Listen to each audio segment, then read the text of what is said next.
Hey guys, this is Anime Ballsy here, and today we're going to be doing the opening part to What If Goku Was the God of Time. Please like the video if you haven't already and subscribe. It's totally free and you can unsubscribe whenever you want. There's nothing much else I'd like to say in the intro, so without further ado, let's get into the video. Slick talker since a jet. Winter time, all the time, ooh, yeah. Look at the way that I move, swag. Disrespectful and I'm rude, okay. I had cocaine in the school. In this What If, Goku is born with very special abilities. His power level remains at 2 at birth, but he is also granted the special power of time manipulation. In his infancy, his abilities only consist of being able to slow down and speed up time in relation to himself. So when he slows down time, everything around him moves slower than him, so he moves faster in other people's perspectives. When he is very young, he has no idea of these abilities. As Bardock is about to send him away though, he ends up slowing time subconsciously to try and stay with his parents. No matter how slow he makes them, he slowly drifts away, then feels blood coming down his nose as he has overexerted himself. Arriving on planet Earth, he ends up being raised up by Gohan like usual, but shows amazing promise as a kid. His power level grows up to 10, but he can manipulate time now so that it flows up to 10 times slower for him. This gives him a relative power level of 100 when he does this, since the force behind his strikes become 10 times higher. When he fights Grandpa Gohan, he can have very good matches with him because he is so strong. We don't know how strong the old man is, but since he was a student under Master Roshi, I'd say he's around Jackie Chun level.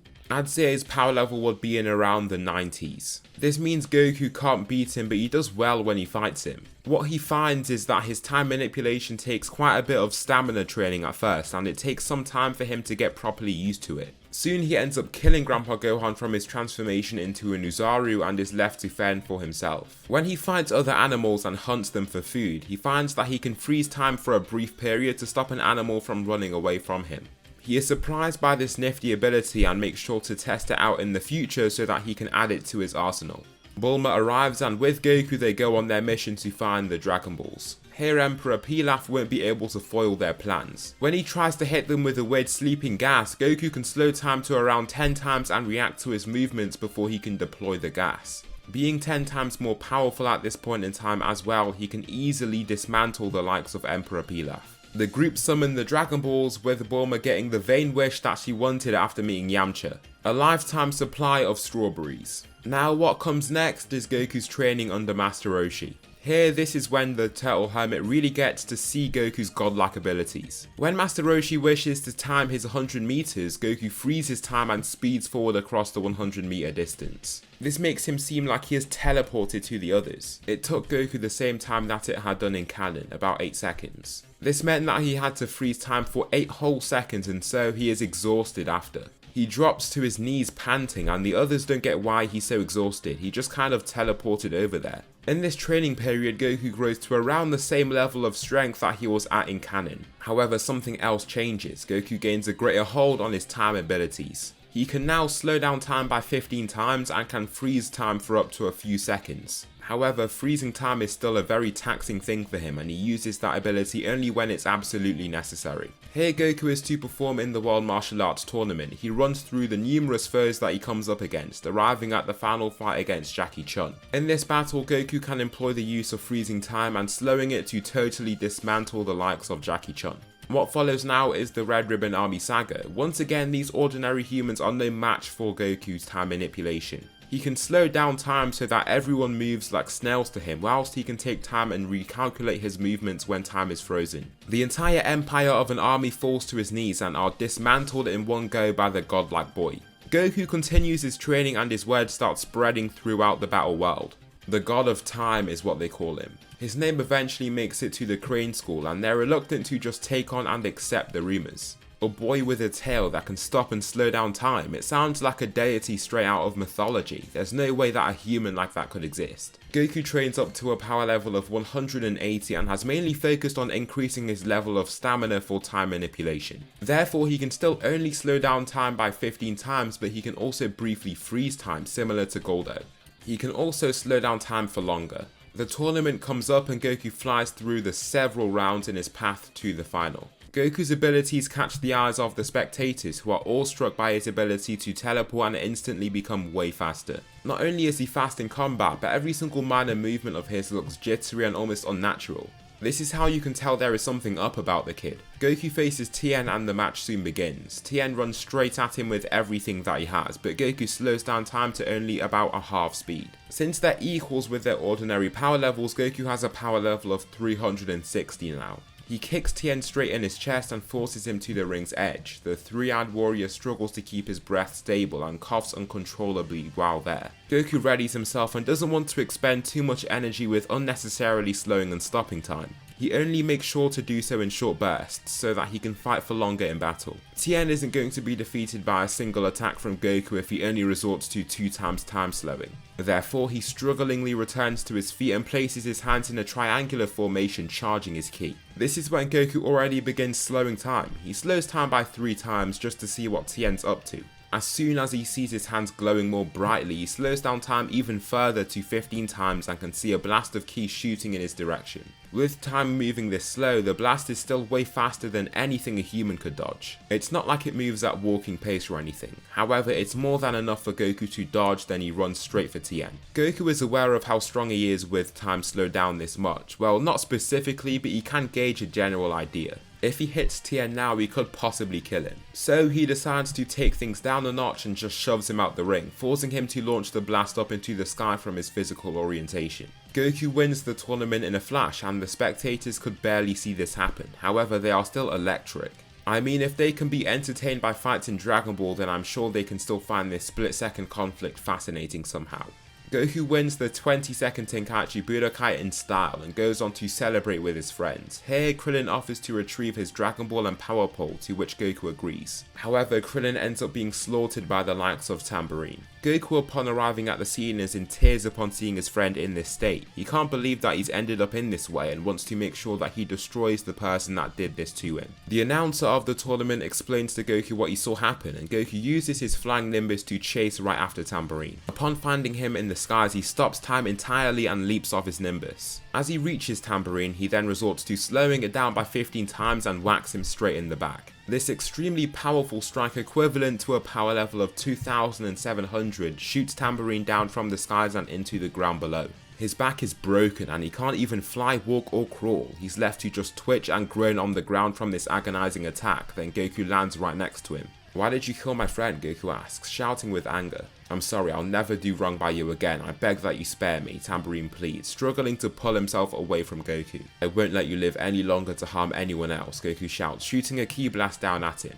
Goku isn't tired from the tournament like he was in canon. Full power Tambourine couldn't match Goku when he was full, and so he dies in this blast even if he doesn't use time manipulation. Goku then goes on to meet Yajirobe in the forest that they're in, and Yajirobe is still insistent on sparring the boy. Goku pleads for him to just overlook unnecessary battle, but the fat swordsman wants to prove his superiority. He zooms straight toward Goku and unsheathes his sword, swinging at him in the same fluid motion. His blade reaches near Goku before he stops time and takes a few steps back. Meters now separate him and Yajirobe, so when the blade approaches him it does very little. In the end, the Rotund swordsman cannot match the swiftness and explosive power of Goku. With slowing down time also comes great reflexes and battle intelligence. Symbol attacks the duo, just like in canon after being created by King Piccolo himself to acquire the Dragon Balls. However, only Yajirobe is all that is needed to cut down that foe and he stands no chance against him. Soon after this, Goku finds himself facing King Piccolo himself. After somehow defeating both of his sons so easily, he is very angry and wants to teach Goku a lesson here. After repeatedly foiling his plans at achieving his youth and so unparalleled power, he needs to neutralize the threat so that he can get the Dragon Balls himself. Goku though is fearless. It's been a very long time since anybody has defeated him when he's used all his abilities. Here he's sure that King Piccolo will meet a similar fate. The Demon King begins the battle, shouting as he advances. He is fast. Without his time manipulation, Goku deduces that he would be bested. However, as soon as he resorts to his time manipulation, using only 10 times at this point, his adversary now looks like a snail. He simply doesn't move that much and Goku punches him in the stomach with this amplified force. Swiftly, he swings his leg up to kick him in the chin and follows up with his swift but brutal assault. The little-tailed warrior is so fast that the frail old Namekian struggles to keep up with him. Whenever he seems to be in one place, he disappears in a flash. It's impossible for him to hit a fighter that can't even stay still in his eyes. Goku brings King Piccolo to his knees with a punch, making him gasp for air. The attack to his body was so intense that he still struggles to breathe after it. After this fight, Goku can feel the strain. He used 10 times manipulation of time for quite a bit and knows that he doesn't have much stamina left. From what he can see though, he won't be needing much more effort to win. "Curse you boy," King Piccolo roars out, coughing out blood after he gets these words out. Goku then, using 15 times time manipulation, zooms forward and delivers a kick with an equivalent power of 2700. "Good luck my son, get revenge and defeat all of my adversaries," King Piccolo whispers before an egg starts to appear from his mouth. Goku stands there with his fist cocked back and is a little startled by what he sees. Not letting it stop him though, he lands the punch and ends up helping the Demon King with launching the egg into the sky. Just in that moment, Goku's fist has gone straight through his lower chest, causing volumes of blood to pour out the wound. He has been killed, but Kami remains alive due to the reincarnation of King Piccolo that soars through the sky. Seeing the egg eventually shrink until it is barely visible, Goku sees no need to see what that could be. If something occurs in the future, he'll handle it, but he has no clue where the egg's gone anyway. With this, without Master Roshi having to use his evil containment wave, he doesn't die. This makes gathering the Dragon Balls a far more seamless process, and Krillin is revived. Peace returns to Earth and the evil Demon King Piccolo is now defeated. Goku then falls under Kami's wing, and this is where his powers start properly growing. In this training, he gains a very special ability. This is in the form of retroactive healing. As he trains, he can return his body to the previous state that it was in before the training. The only issue here is that he gains no Zenkai. His body becomes the version of it before he even had the injury, so there can be no power boost. However, it's good in actual fighting where he can rewind to a time where he isn't tired or hasn't run out of ki. This gives him a power level just as it was in canon, since he isn't receiving more Zenkais than usual. This makes the 23rd Tenkaichi Budokai pretty similar up until the final match against Piccolo Jr. This is where Goku resorts to his time slowing to make himself seem much stronger. He ends up defeating Piccolo Jr. with ease, and this brings an end to Dragon Ball. In this 5-year time skip, Goku has already found an upgrade to his retroactive healing. This time manipulation ability transforms into something better that is referred to as temporal reloading. This is where he can save the physical state of his body or another object that he sees fit. It is harder with larger objects and other life forms like animals or people. Doing that, he can reload the state of that object whenever he wants in the future. The only thing he can't do is that he can't revive people this way. It would just kill him since it takes too much energy. If somebody dies and he tries to reload the state of their body to revive them, it just wouldn't work and kills him if he went too far. One thing that he does realize that he can use here are senzu beans. He literally has unlimited senzu beans. If he waits for the beans to do their magic and heal his body, he can return the digested version of the seed into its natural form. After these 5 years, Goku now has a power level of around 300, which is significantly below what it was in canon.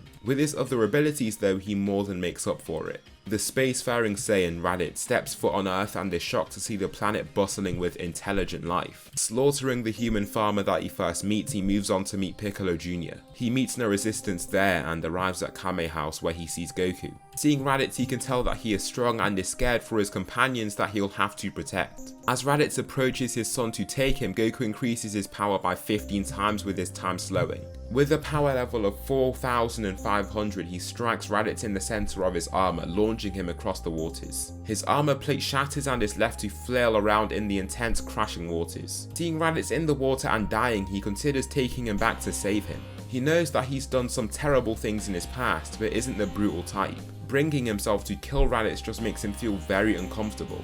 Diving into the waters, he saves his brother and brings him to shore where he springs into life. He constantly spits out water mixed in with blood and struggles to get back his breath after that savage strike. If you want me to save your life, you're gonna have to follow my rules. Don't lay your hands on a single soul on this planet. Leave this place and never return, Goku declares. Fine, let's see how long this planet remains. In a year's time, Saiyan stronger than even myself will come to raze this planet to the ground. Even you will stand no chance against them. Raditz subsequently leaves, and Goku feels slightly worried after hearing this message. He's going to have to train up his friends and himself to make sure that they're all ready. In this case, he begins repeatedly using senzu beans in his training with the humans and his son Gohan.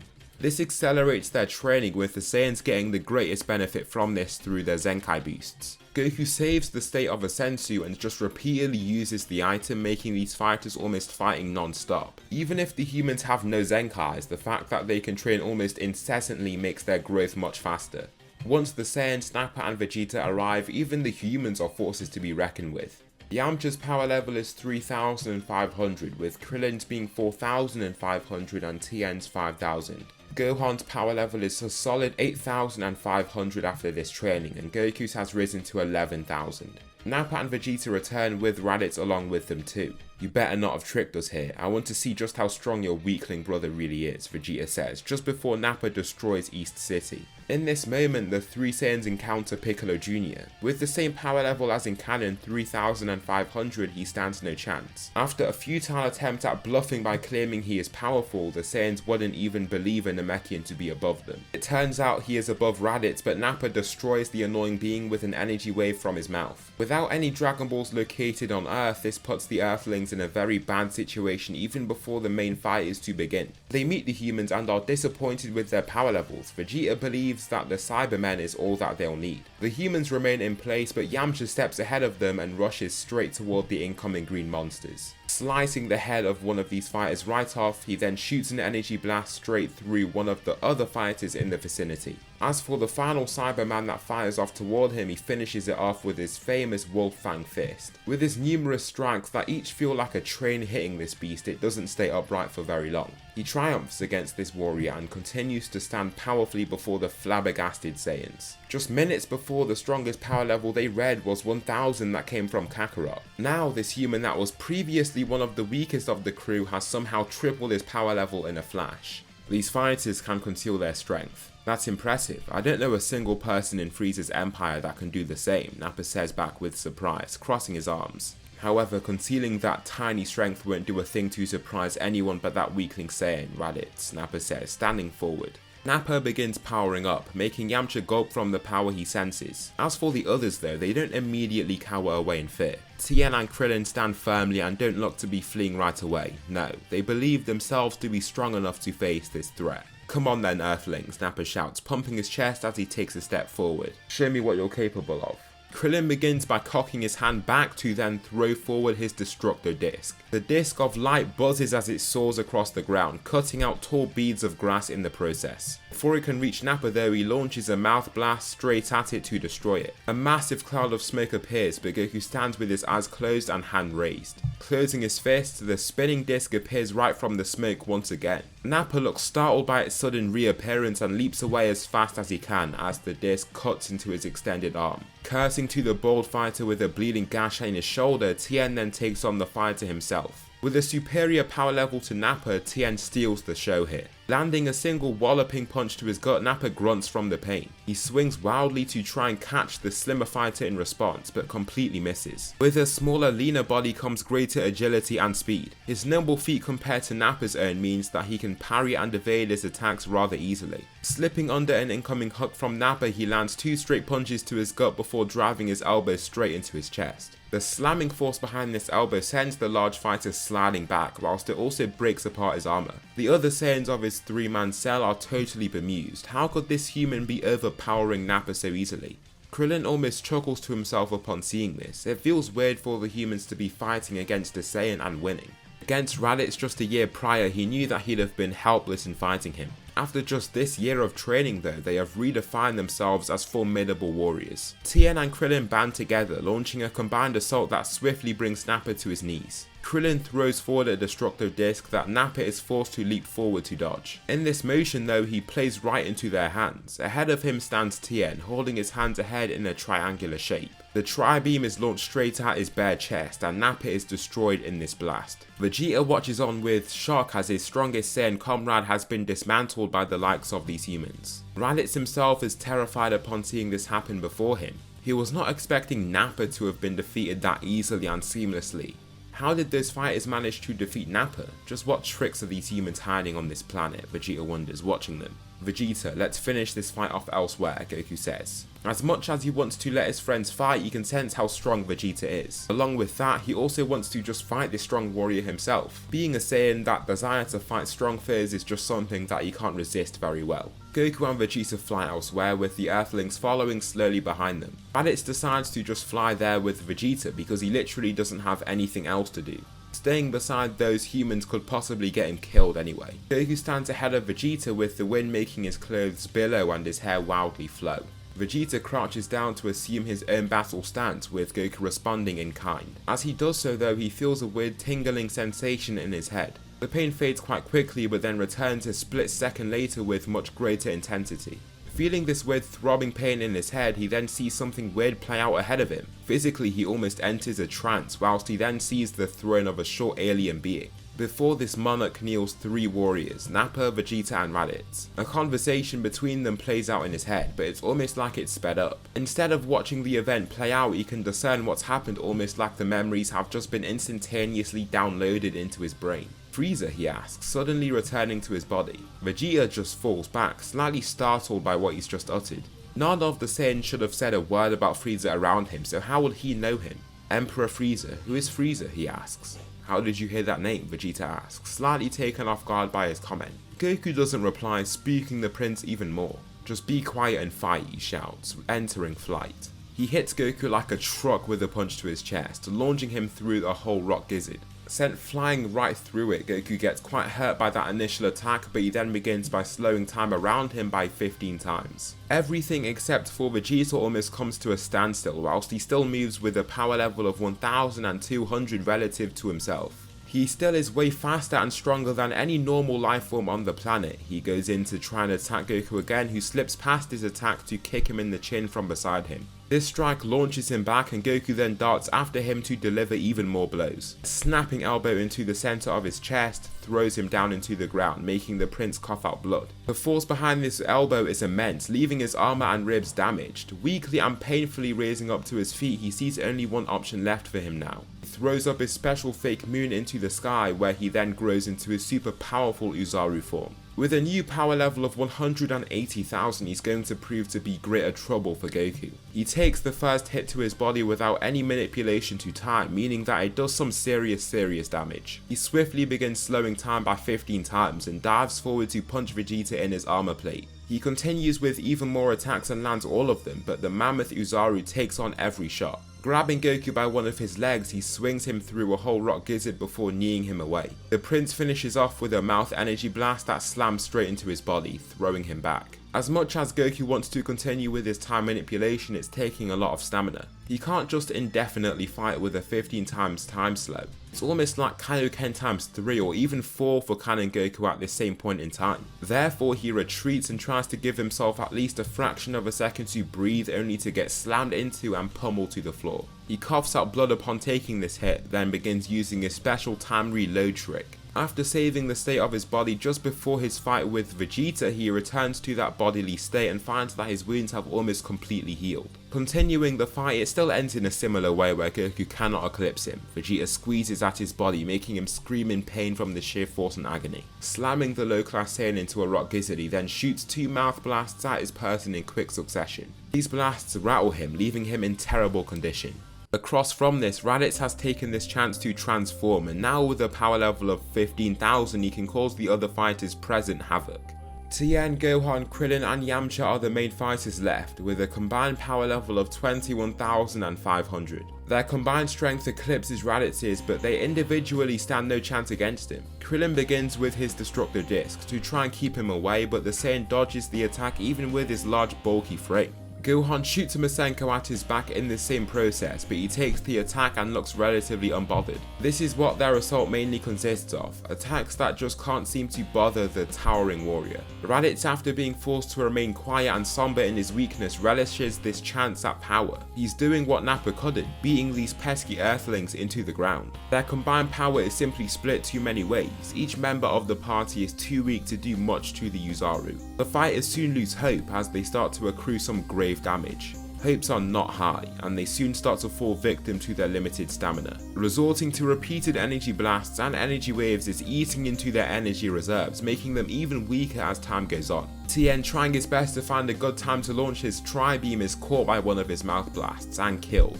It isn't long before Yamcha meets the same fate at the hands of this beast-like Saiyan. Krillin, watching Gohan keep Raditz occupied from a distance, looks to his tail. Maybe that is the source of his power. When he thinks back to Goku and Gohan with their Saiyan tails, it could just be that the source of this power is from there. He remembers Goku being completely weakened by someone grabbing his tail, so he gambles everything on this. Creating a Destructo Disc, he throws the bright energy blast straight at Raditz's back to sever it off completely.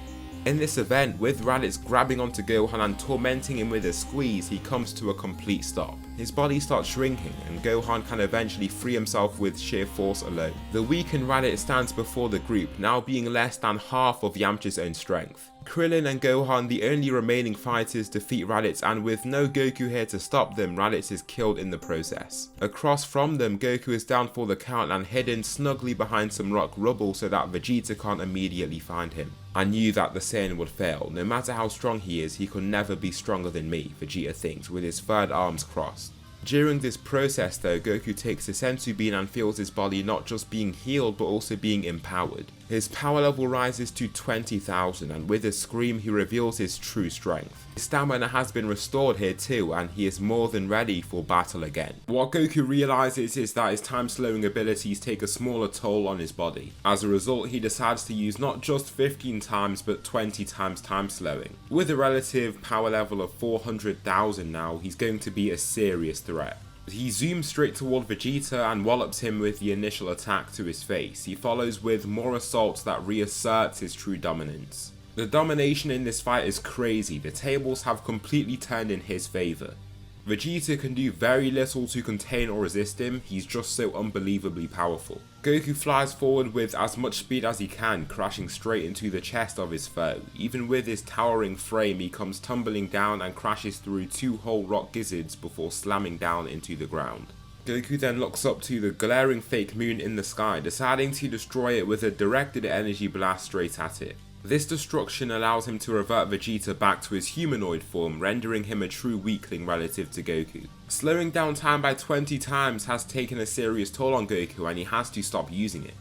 Even if he uses time reload to save back to a state of his body that he saved about a minute ago, that will in itself take a toll on his stamina. The longer he leaves the state of an object, the harder it becomes for him to return such object back to that state. Stay back, Kakarot, stay back, Vegeta shouts, cowering away. The confident, arrogant demeanour of Vegeta has been washed away after being so humiliatingly defeated. Now all that remains is the defeated prince, unable to even fight and protect himself. All of his comrades have been killed and he is defenseless. Luckily for him though, Goku gives him a way out, to leave this planet with his life with the promise that he never returns. Vegeta takes that offer right away and swiftly leaves. He doesn't have the same objective in mind though. Here he wants to kill Goku and to do so he wants to become immortal. After being defeated so badly by him, his rage is great and practically uncontrollable for that matter. Without any Dragon Balls on Earth for him to use, the group have to think about heading to Namek. Goku uses his infinite Senzu Bean to heal his son and Krillin, with the bean appearing right back in his hand after it's used to heal them both. The group don't need to heal then, so they head to Namek right away. This is what they do and everyone manages to leave together.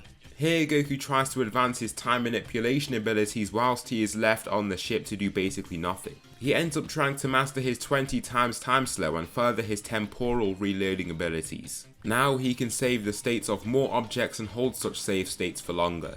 Arriving on Namek, the group dismantle the first soldiers that they meet easily. Soon after, the crew all decide to head over to the location of a Dragon Ball, and this is where they meet Frieza. When Goku sees Frieza, he feels his head banging, he groans in pain and Krillin looks terrified as he might get them noticed. "Quieten down, Goku, what's the problem?" Krillin asks, looking over to him with alarm. His eyes constantly switch between the powerful Frieza fighters they can see and Goku, who just can't seem to stabilize. Seconds later, giving no reply, his eyes drift off into nothing and he simply stops moving. What he now sees is a planet surrounded by many people. Then he sees Frieza in a pod with his finger lifted. Looking more closely, you can see himself. No, the person looks a lot like him, but the scar makes him look different. Saiyans. He sees the tails and knows exactly who these people are. This large energy blast ends up being shot straight to the planet, destroying it and its inhabitants. "He did that," Goku whispers, looking forward with shock. "Did what? Who did what?" Krillin asks, looking back to him. Goku can't even help himself and shouts as he flies straight down towards Zarbon and Dodoria. Slowing down time by 10 times, the only person that can still track him is Frieza. He looks startled by a sudden increase in speed, but the others can't even perceive his advance yet. He drives his fist straight into Dodoria's jaw, breaking it and knocking him out in the same swing. As for Zarbon, Goku makes quick work of him using his immense speed and agility. Only a swift combination of punches is what is needed to bring Zarbon to the ground unconscious. Frieza, you will pay for what you did to the Saiyans, Goku shouts, clenching his fists. Upon hearing this, the same phrase just simply repeats in his mind. How does he know? How would he even know about what happened to the Saiyans? Not even Vegeta's team should know about that. I don't know what you're talking about. It was quite saddening to hear that an asteroid destroyed your people. It's something that I never would have wanted. I worked quite well with the Saiyans, Frieza says, putting on a somber voice of dejectedness. Lies, I know what you did. You may go around saying that to those that remain, but you slaughtered our people. Frieza again is kind of just shocked by what he's hearing. His father was killed in that blast and any Saiyan that was there to witness what happened died. How did this Saiyan, being a kid at that point, live to tell the tale of that explosion? Nonetheless, Goku speeds ahead at full pelt, aiming straight for the Emperor. With 20 times time slow, he begins his assault with a high power level of 400,000. He rocks Frieza with his initial strike, knocking him back and with his pod as well. However, Frieza doesn't look all that bothered. Retaliating with a swift but devastating kick of his own, Goku is brought to his knees. Frieza could continue and defeat Goku, but he sees no need to. Flying away, Zarbon and Dodoria are left there unconscious. As Goku stands there, Zarbon is the first to wake up and continue the fight. He shouts and tries to catch the Saiyan by surprise with a blast straight to his back. However, Goku uses his slowing of time to slip straight past the blast. Looking back to Zarbon, he launches a Ki blast that is so powerful it throws Zarbon off his feet and through an entire building. The intense waves of air even make Gohan's hair flow wildly. After this event, the Earthlings depart and Zarbon summons the strength to chase after them. Before he does though, he enters his ugly but transformed state to give him the power boost that he believes he'll need. Dodoria wakes up shortly after and follows after Zarbon, intent on tracking down the Saiyan 2. In this flight though, he is met by Vegeta, who slaughters him just like in canon. Zarbon continues to chase after Goku and the others. Goku stops there, ordering Krillin and Gohan to continue forward so that they can escape. Zarbon's fight is with him anyway, so he doesn't even think about chasing after those other people. Goku looks slightly taken aback by the man's new grotesque physique, but can feel a substantial increase in his power. Zarbon sends his fist hurtling toward Goku, who slips the initial attack seamlessly. Even slowing down time by just 10 times is all that he needs to dominate against a transformed Zarbon. Strength, speed, durability, Goku beats him in every category. With a swiveling kick, he launches the bulky warrior into the crashing waters of Namek, seemingly defeated. Using this time, he flies off and returns to his group. Dende tells them of Guru and tells them about how he has a Dragon Ball. They prepare to head there and Goku becomes stunned in place. Looking out to the distance, a memory shoots into his brain of Vegeta slaughtering a village. Now this confuses him. Is this happening now? Has it already happened? Is it supposed to happen in the future?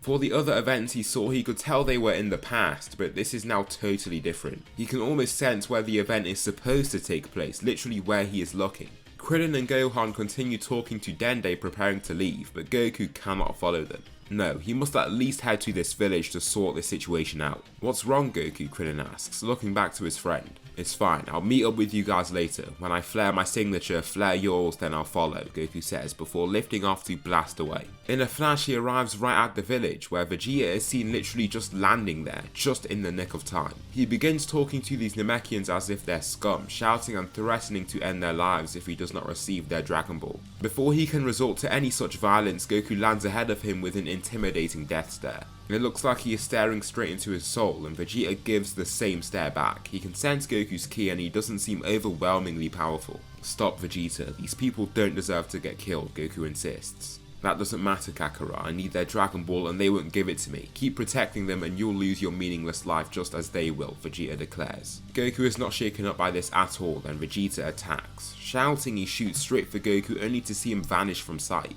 He arrives by his side in a graceful sidestep, striking him right in the side of his chest. His shin cracks the first rib that it touches, making Vegeta cower away in sheer agony. He honestly can't believe the power that Goku still harnesses. When he thinks about him more deeply, it's clear that he couldn't beat him now.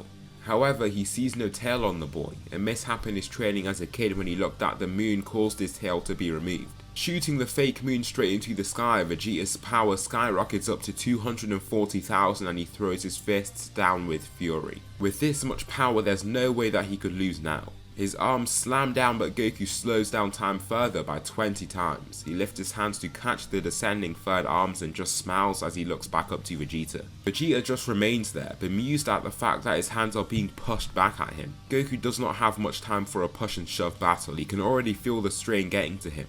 He resorts to his temporal reloading trick, which causes a large net gain to his stamina even if it takes a lot of energy to reload his body in the process. Shooting up like an arrow, he lands a straight punch to Vegeta's chin that throws him onto his back. He then punches and punches him when he's down on the ground, breaking his armor apart with each hit. Once Goku stops, now breathing more heavily, he can see that Vegeta isn't even resisting. Looking up to the fake moon in the sky, a precise ki blast straight into it destroys it entirely. He leaps off Vegeta's shrinking body, glaring down at the terrified prince. "Don't ever try this again," Goku orders before flying off. Vegeta's in a pretty bad state and summons the strength to fly away from this village and toward the nearest healing pod. Goku flares up his ki signature and can feel Krillin doing the same. He soon finds them and he arrives at Guru's place to get his own potential unlocked too. He is gifted Guru's Dragon Ball after saving them, and they can sense that he is of pure heart. His power level as a result grows all the way up to 60,000. It's quite a height, and with a stronger body means greater use of his time manipulation.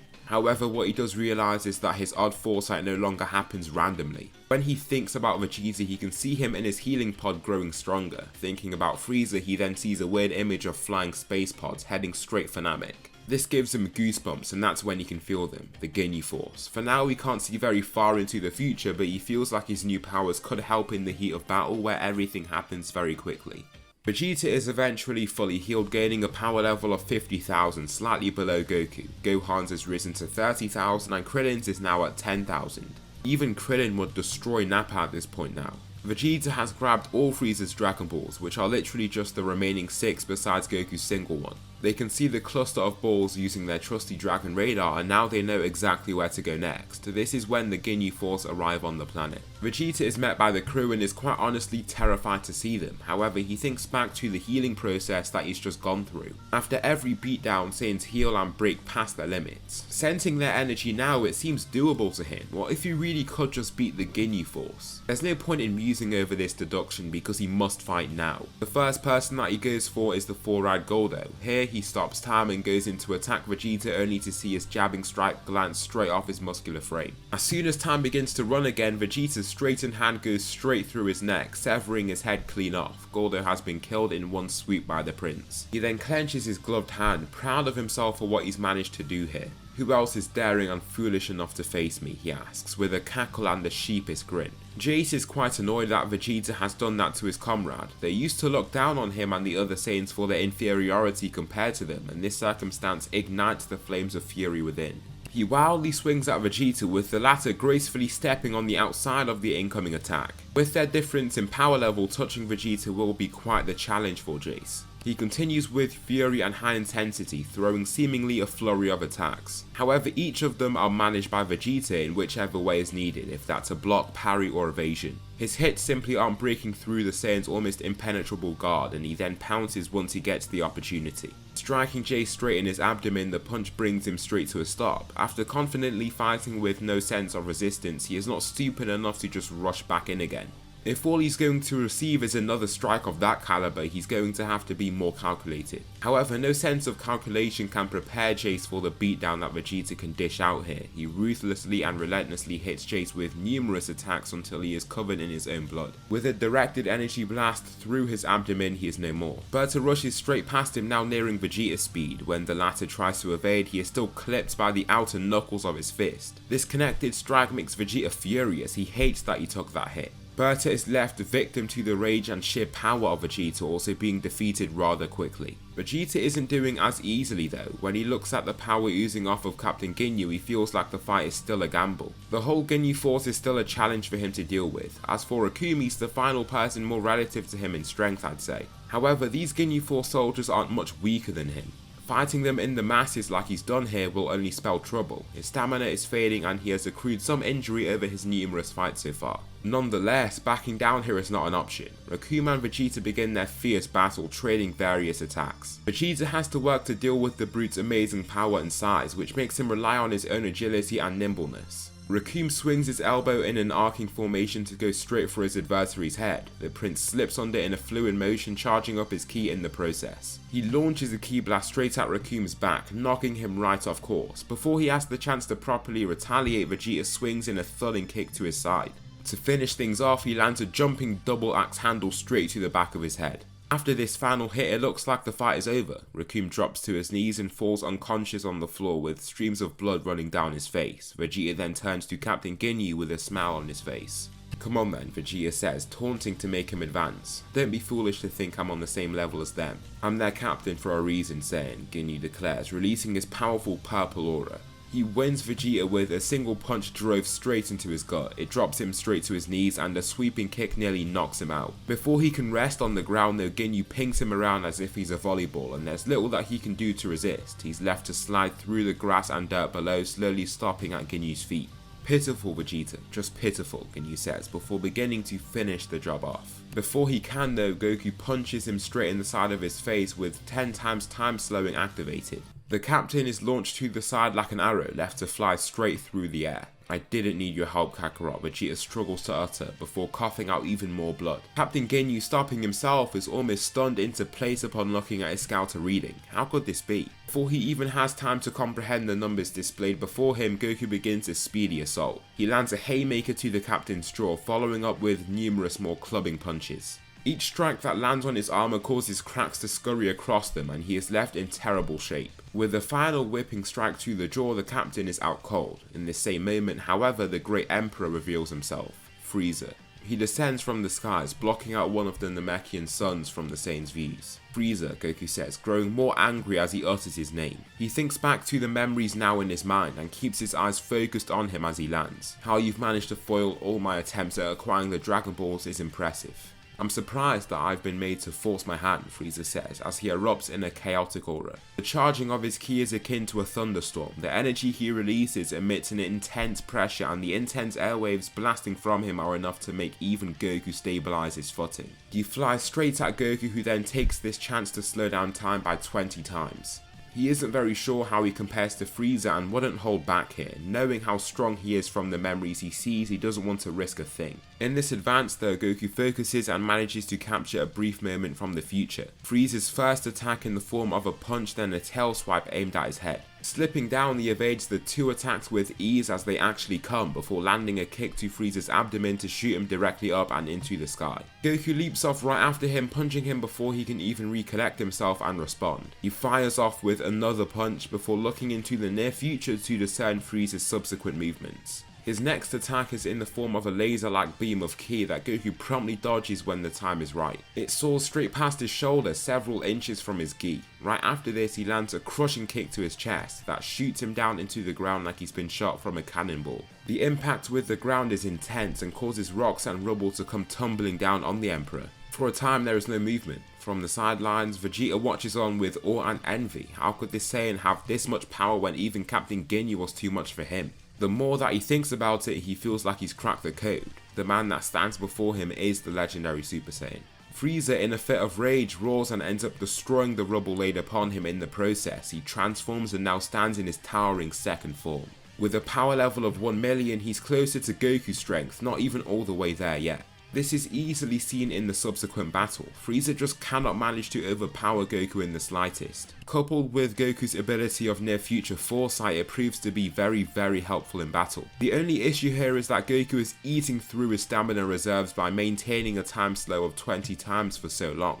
This isn't the time limit to his time slowing, but it still can't be held for long. Even his foresight is taking a lot of energy to complete, and so he decides to hold off on it for now. He's already stronger than Frieza, so sees little need for it. Revealing the senzu bean from his pocket, he chomps down on it and replenishes his energy. With this, he makes sure to wait for the full effects before creating the bean again, now back to his peak. Goku aims low at Frieza's tall physique and drives his right fist straight into his abdominal area. He can feel Frieza providing very little resistance to his strike and knows he's hit the target well here. He's sent sliding along the blue grass beneath, causing several beads to fly off into the air. Breathing heavily and with pain, Goku stands with calmness and focus. Even though Frieza does look very injured here, Goku doesn't let it get to his head. Unexpectedly, Frieza transforms again to reveal his third form. With the initial assault, Goku makes sure to foresee it but notices that he moves incredibly fast. Slowing down time by 20 times, he leaps into the air to dodge the advancing elbow aims for his neck. Goku looks down with surprise at how much faster he's become. If not for that foresight, he'd be toast right now. Frieza leaps up, waggling his tail with eagerness as he closes in on his prey.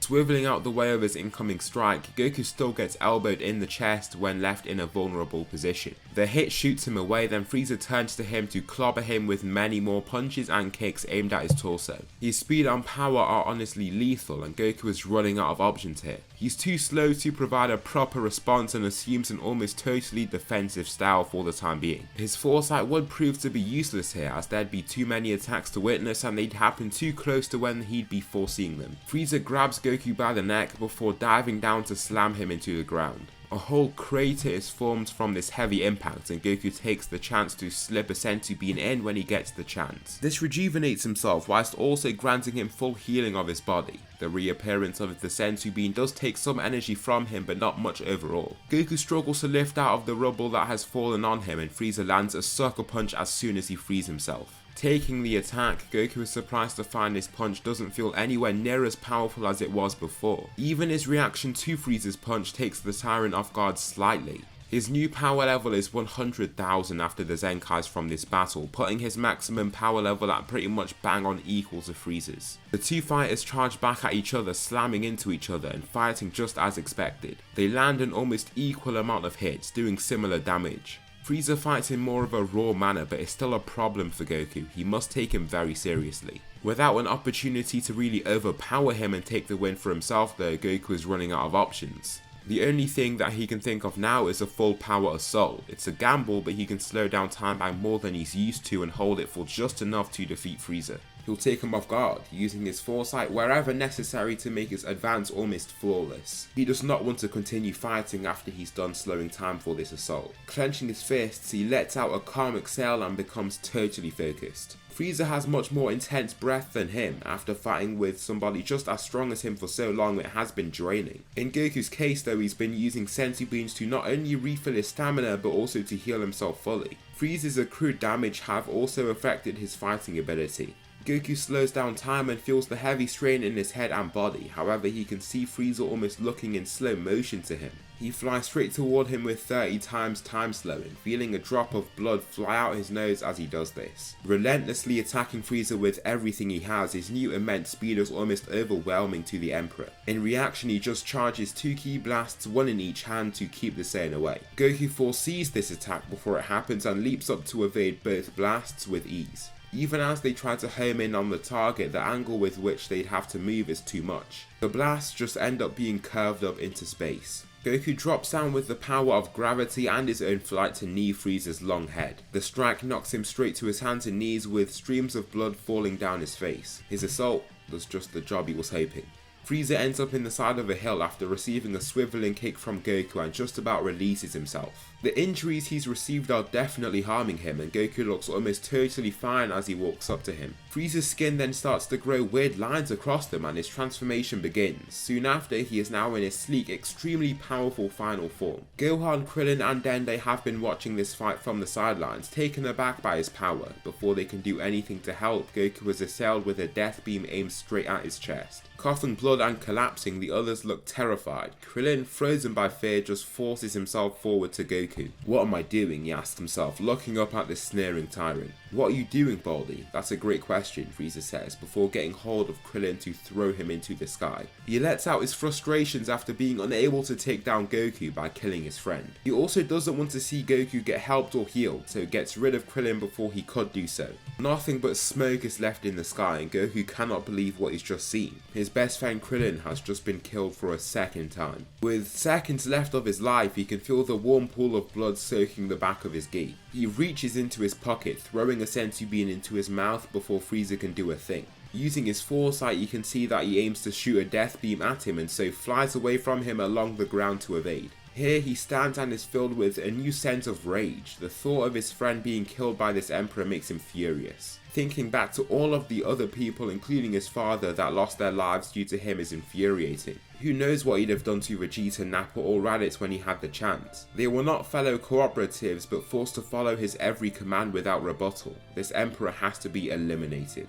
Goku shouts vehemently, feeling his body filled with a new sense of power. The golden aura of Super Saiyan envelops his body and he is granted a new power level of 6.25 million. Now this isn't going to be enough to totally get rid of Frieza, but he slows down time to 35 times, feeling only moderate effects. His relative power level is further boosted to 218.75 million. This is well above anything Frieza could do. The fight is most certainly in his hands now. Charging at him before he can even react, his first vicious punch goes straight through the Emperor's stomach. With his eyes widened, Frieza just stands there trembling. He slowly looks down to the arm that has been thrusted through his whole torso, then up to Goku with utter disbelief. The pain is so intense that he doesn't even know how to react. Ripping his fist from his body, Goku finishes off with a punch to his face that drops him to the floor. The Emperor doesn't stand or even move after this final attack. Standing over him boldly, Goku just turns and walks away. The job is done. Goku has triumphed against the Emperor Frieza. With Frieza gone, the Dragon Balls are gathered and Kami is revived by the group, and those killed by Frieza's army are revived back on Earth. However, it's not long before Guru naturally passes away, rendering the Namekian Dragon Balls useless.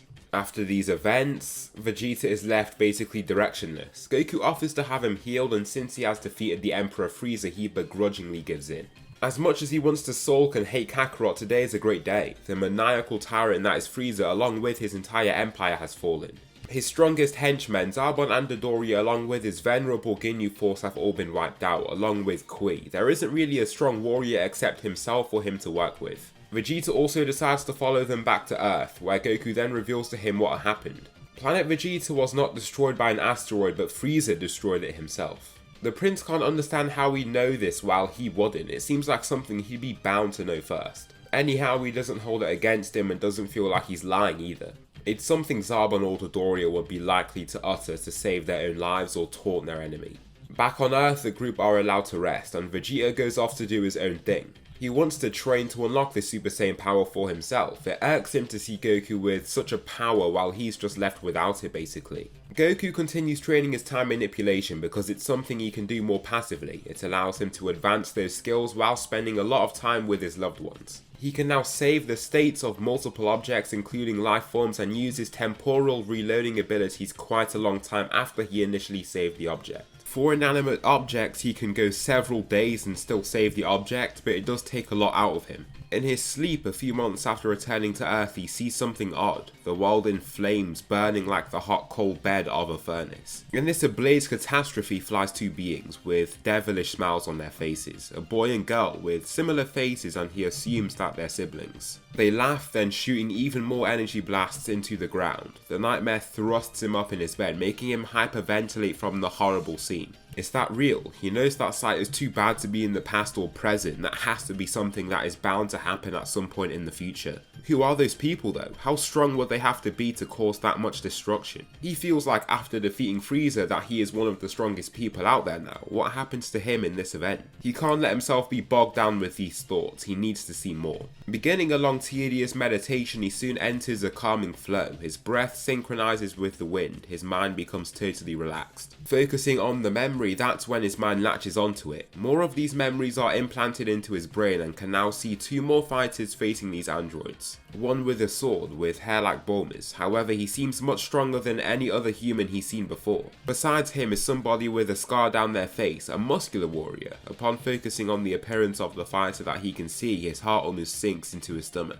He struggles for breath in shock as he falls back onto his hands. His son, Gohan, an adult form of Gohan. He's now hyperventilating seeing this fight. That can't be how the world ends up, can it? After seeing this, Goku must see more. Focusing on meditation and taking control of his foresight, more vague images start to appear again. One of the first images that he sees is him being ruthlessly killed by one of the androids. It isn't the best sight, and he sees his other friends brutally losing their lives too. It's nearly a year and Goku is in big trouble. During this time, he has kickstarted his training and tried his best to get his friends and son on board. He doesn't want to scare them with what is to come, so his enthusiasm to make them train is confusing. Usually he doesn't make them go as hard as they are going now without a good reason for it. With his infinite sensu bean trick, they can train rather intensely too. Even the humans make some great progress from their near instant recovery times. After this though, Goku still feels defeated. The feeling of uncertainty with having no clue how strong these androids will be is almost suffocating. We might need some serious help with this, Goku whispers to himself, distressed by the whole situation. Out in a flat grassland meditating, he starts to feel the grass beneath him whirring. Then he almost feels like energy has been sucked right out of him. It feels weird, like his life force is literally being drained. Inhaling sharply from this odd phenomenon, he then sees a glowing green ball of energy floating ahead. What is this? Goku wonders, reaching up to touch it. Just as he does though, there is a massive blast of air in pretty much all directions. The force behind this blast is so much that even Goku is sent rolling back. Looking up incredulously, he sees this flowing green ball of energy to reveal a black abyss. It's almost like he's looking into the darkness of space without any sun or light to illuminate it. Just the darkness. In seconds though, the portal lights up. Focusing on it, you can see what looks like a lab. What is happening here? Whoa, a blurry figure says from the light. Future Trunks. He steps through the portal, looking around at the verdant grassland surrounding him. He breathes in the clean flowing air with a smile on his face. The past. This must be it, Future Trunks says, before looking back down to Goku who stood frozenly. He looks almost frightened upon seeing him, the man that died before he could even remember. Earth's strongest protector, the God of Time. The God of Time, he whispers, whilst Bulma peers in with incredulous eyes. The what now? He asks, perplexed by this odd comment.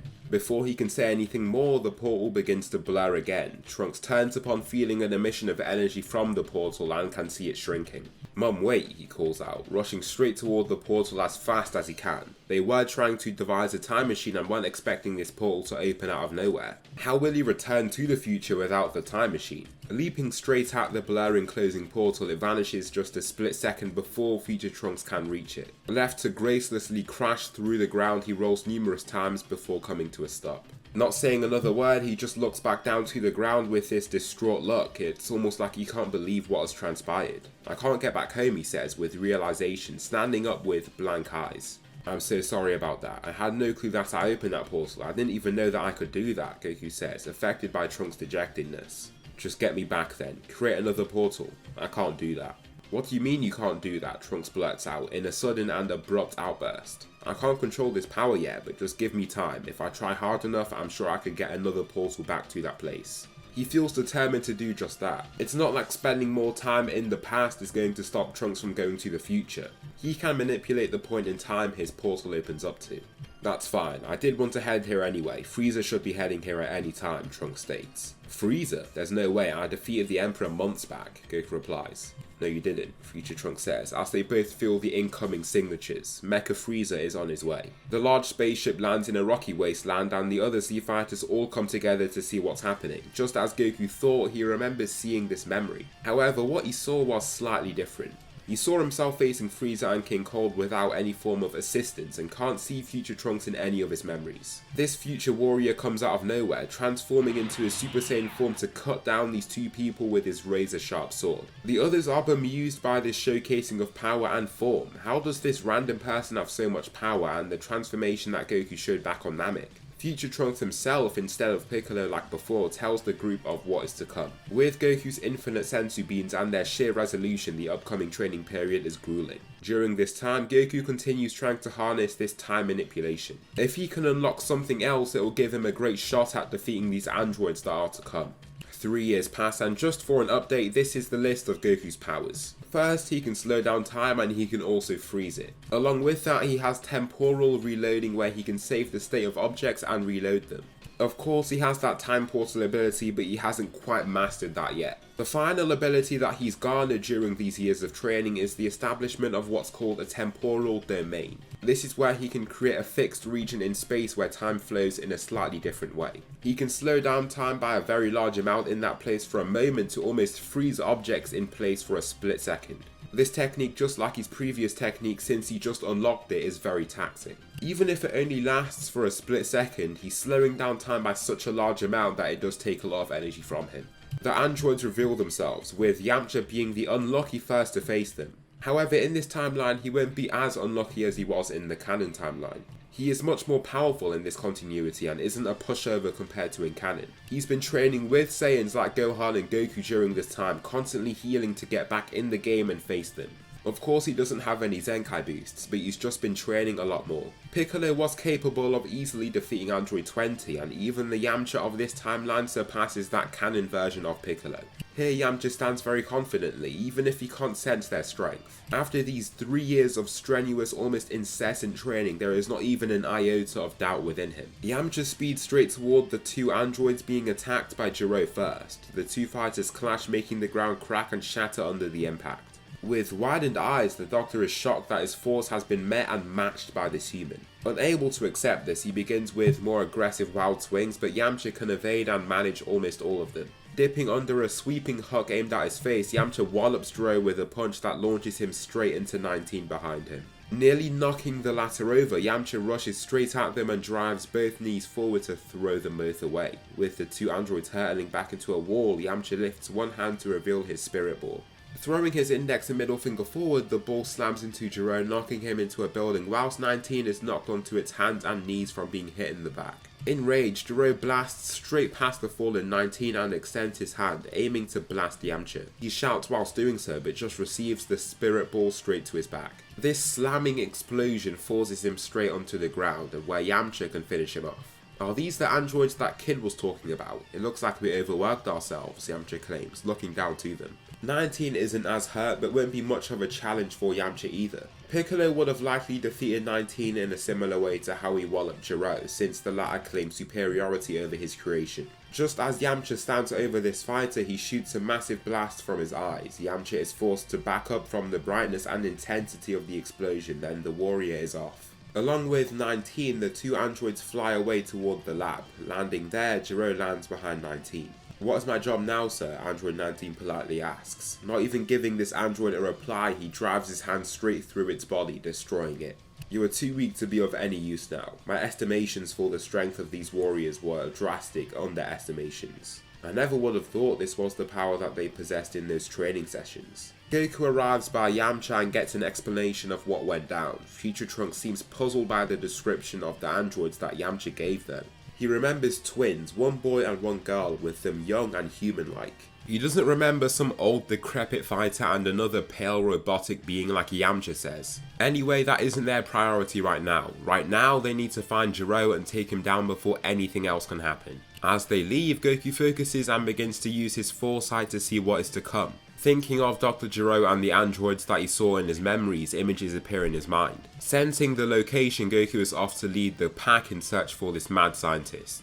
They arrive at the lab rather quickly, with Goku crushing the entrance with a simple Ki attack. The metal entrance comes crumbling down and the two androids can be seen talking to their creator, now activated. The conversation doesn't sound very pleasant and the twins immediately turn to Goku upon seeing the entrance now open. "Fulfill your destiny, androids. Destroy Goku," Jiro orders. "Be quiet, Jiro. We don't listen to you," 17 retorts, holding a palm to his frightened face. It's hard for Jiro to submit to these androids, but he understands the power dynamics between them. Even if he believes he should dominate over his creations, they far surpass him. Not listening to them could lose him his life. Just as he arrives at this entrance, Goku feels a panging in his chest. It's weird and he feels confused. However, he did manage to save the state of his body before beginning this fight. It's almost like a reflex for him now before facing strong foes. The get out of jail free card of his temporal reloading is something he can't miss out on. Rejuvenating himself with his temporal reloading, he catches the first hit coming from 17. Another comes his way, but he slows down time around him by 20 times to then get a relative power level multiplier of 1000. Falling back and out the way of the incoming strike, he lands in the rock grounds around this lab and easily evades 17's attempt at hitting him. The two androids are persevering and resolute. It's in their very programming to have this fight and win. Every fibre of their being is urging them to finish off the man that stands before them. They swoop down there with 18 the first to clash with the Saiyan. Goku takes a kick onto his forearms with 17 trying to sneakily attack him from the side. The android is then kept in place by Goku's special temporal domain ability. Time slows by 100 times for him as a dim green sphere envelops the region encapsulating his body. It's a hemisphere of around 2.5 meters in radius, leaving Goku to strike the android straight in its chest. The fight continues, and for Goku it's complete domination. On top of his slowing of time, he can sneakily resort to foresight to shut their assaults down, and is just too much for them. As he tries to slow down time though, he feels an agonizing sharp pain in his chest. He literally collapses from this affliction, with perspiration appearing on his forehead. Reverting back to his saved bodily state, he rushes right back into battle and easily dominates over these warriors. After only a brief period though, he is then weakened and left a shadow of what he was just minutes prior. The Z-Fighters can't help but just stand by. They don't understand why this is happening. Soon Goku is too weak to even reload his body and just rush back in there. The pain and weakness takes him away from the fight for a time, rendering him a sitting duck. Just as 17, with a smile of mania and thrill, looks to blast him away, Trunks saves him. He slices the incoming ki blast in half, causing 2 explosions to occur just behind him. Promptly sheathing his sword, he grabs Goku and administers the cure he was lucky to bring with him before rushing away. He literally was about to leave to the past before the time portal opened. "Don't try and run away now, we won't let you," 17 shouts, shooting a ki blast straight up at Trunks. These androids here are far more powerful than their 2 renditions he is used to. The ki blast comes hurtling toward the retreating Super Saiyan, and he retaliates with a blast of his own. Unluckily for him, his ki blast is almost swallowed whole by the one aimed at him. He is forced to throw his whole body out the way before diving down to the crew. "I've given him the cure, get him out of here now," future Trunks shouts. "Alright then," Yamcha says, taking the Saiyan off his hands. Just as he does though, Goku lands on his own feet and calmly frees his arm. "I'm fine now," Goku claims, turning back to the androids. "No, I don't know what you're doing, but you just keep repeating the adverse effects of the virus. Just rest for some time, it looks like you'll be fine quite quickly anyway," Trunks insists. Goku is reluctant but aware of what he means here. "You won't need Kakarot anyway, just go away with him. I'll steal the show," Vegeta claims, in the skies above. He blocks out the sun from view, casting a large shadow over the group. Crashing into the ground, he looks with aplomb. This is where Vegeta shows what he's been up to, his Super Saiyan transformation. Just like before though, and even more severely this time, he is beaten up. These androids are way stronger, and after seeing how badly a Super Saiyan was beaten up, they all retreat. Vegeta literally has to be taken off the battlefield when he is so bloody and beaten. They delay even giving him a senzu bean, scared that he'd just run off and continue fighting again. The group subsequently hide their signatures, heading away as fast as they can toward Kame House to regroup. Trunks can't believe how strong those androids are and almost thinks they're stronger in this timeline. He can't understand why they would be, but Goku is then laid in his bed to rest. Whenever he resets his body to the time before the symptoms arose, the virus still flows in his veins. The virus isn't a part of his body, and even if you claim it to be so, the virus was present as he saved the state of his body anyway. The progress toward receiving these painful symptoms were almost embedded within the saved state for his body, because he was already on his way to getting sick. These fighters just can't believe how strong the androids are, and they devise a plan of utilizing the hyperbolic time chamber. Without Goku to help them, they aren't sure how they'd go about training efficiently. He's always been there to reset the state of senzu beans so that they can endlessly fight, heal, and regain all of their stamina. Their progress would be greatly decreased if they couldn't rely on him. Piccolo, who had actually joined them on their training for the previous 3 years, is still less aligned with them. After being a part of this discussion, he just flies straight off and heads to the lookout. This is where he forces Kami to fuse with him, and the nameless Namekian is born again. This time he is much stronger than he was previously, and from the lookout he senses something, a constant loss of life force. It's weird, and he can sense that this loss of energy is now becoming concentrated at a single point, within a single being.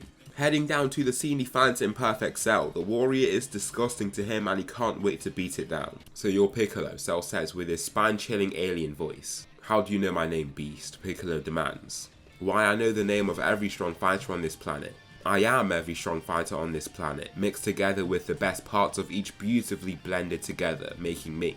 Piccolo's eye twitches and he struggles to understand how that could be the case. Upon studying the signature of this fighter more though, it makes sense. He can feel small portions of those he is most familiar with, those like Goku, Gohan, Krillin, and even Frieza. He gives no more time for chit chat though and runs right at his foe. As he approaches Cell though, he sees his opponent gradually but steadily speeding up. Out of nowhere, Cell blasts straight toward him and lands an impactful gut punch. Feeling agony and nausea, Piccolo backs up defensively before he is struck by yet another assailant. This time it's an elbow to his jaw, and the fight continues in this similar manner where Piccolo can't seem to triumph against the warrior. However, he is still inhibited by the weights over him. The fight hasn't been as one-sided since both fighters are stronger in this timeline, but things aren't looking good for the Namekian nonetheless. His heavy clothing thud onto the ground and he shakes his limbs loose. Piccolo is ready now. Powering up, there's a cross at the Kame House fuel this release of power. This even makes future Trunks alarmed. The power that he senses far eclipses his own and he knows it.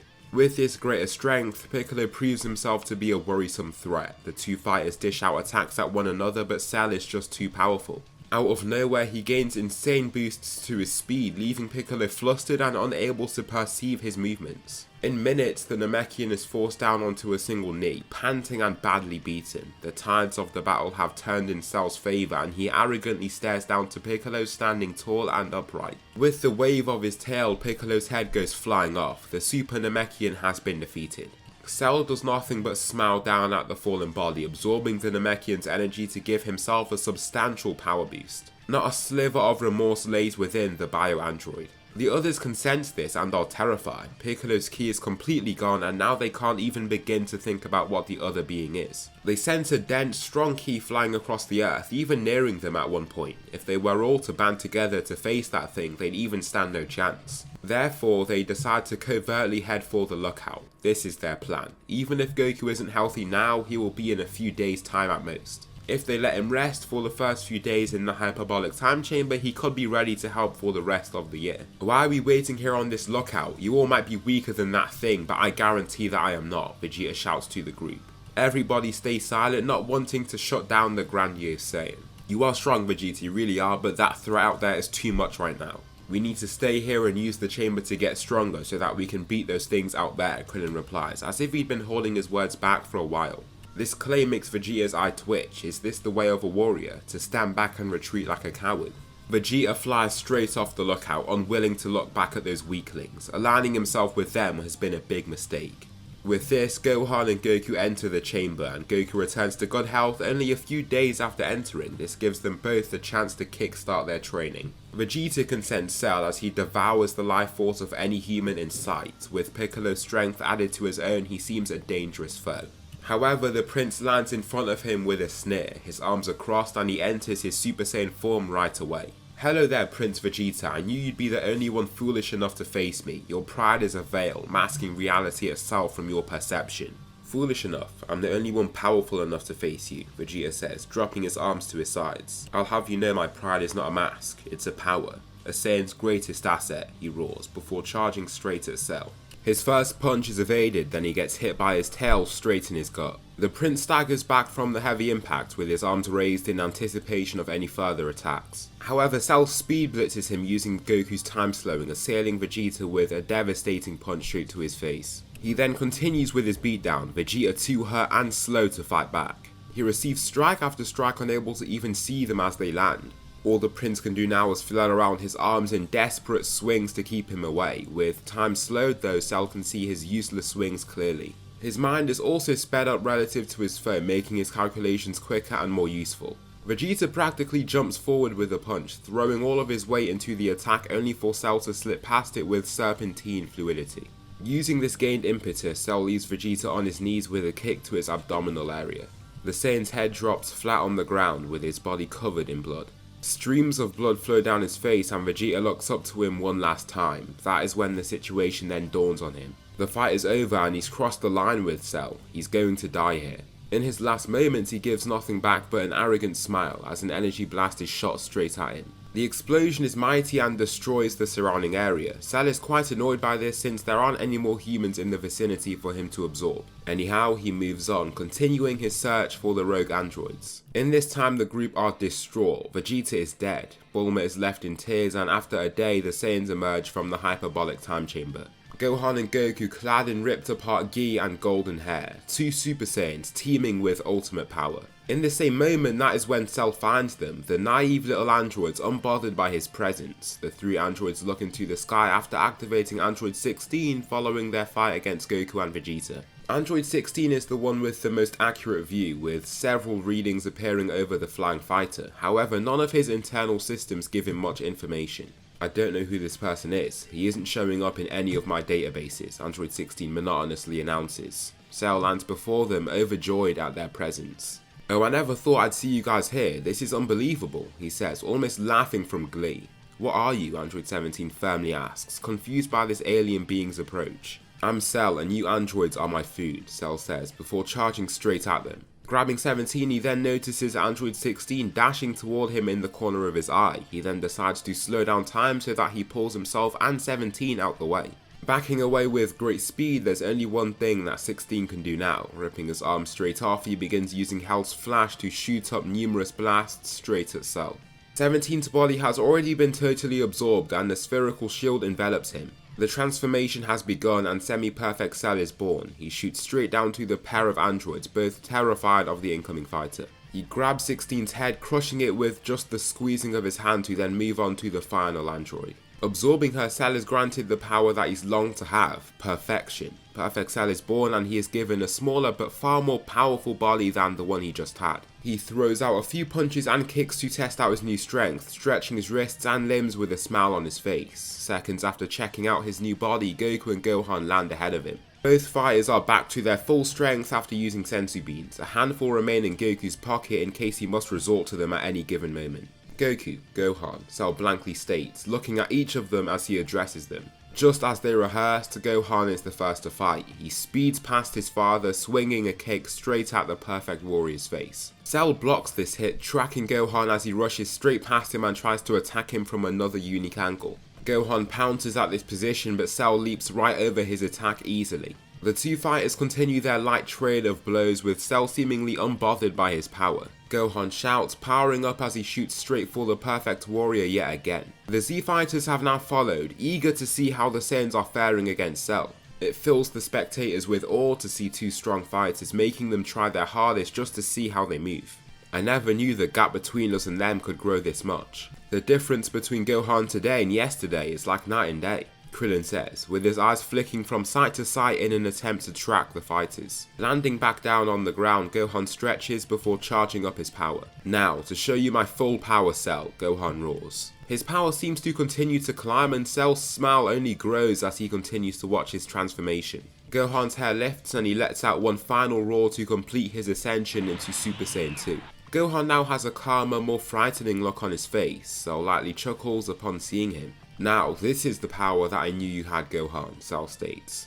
From the sidelines, everyone is in shock. If Vegeta were allowed to see this, he'd be beyond bemused. Gohan continues, showing off a totally new level of strength. Cell seems a little more excited now after taking a few attacks from the boy. Cell throws out an elbow straight at his adversary, only for him to slip past it and deliver a powerful gut punch. Subsequently though, he is hit with a sweeping hook to his face. Cell then begins showing off more of his powers. Slowing down time, he lands a clean side kick to knock the wind straight out of Gohan. Even with his much greater power, Cell's time manipulation makes him too strong of a threat. Seeing this, Goku is shocked. Another being capable of his own time manipulation.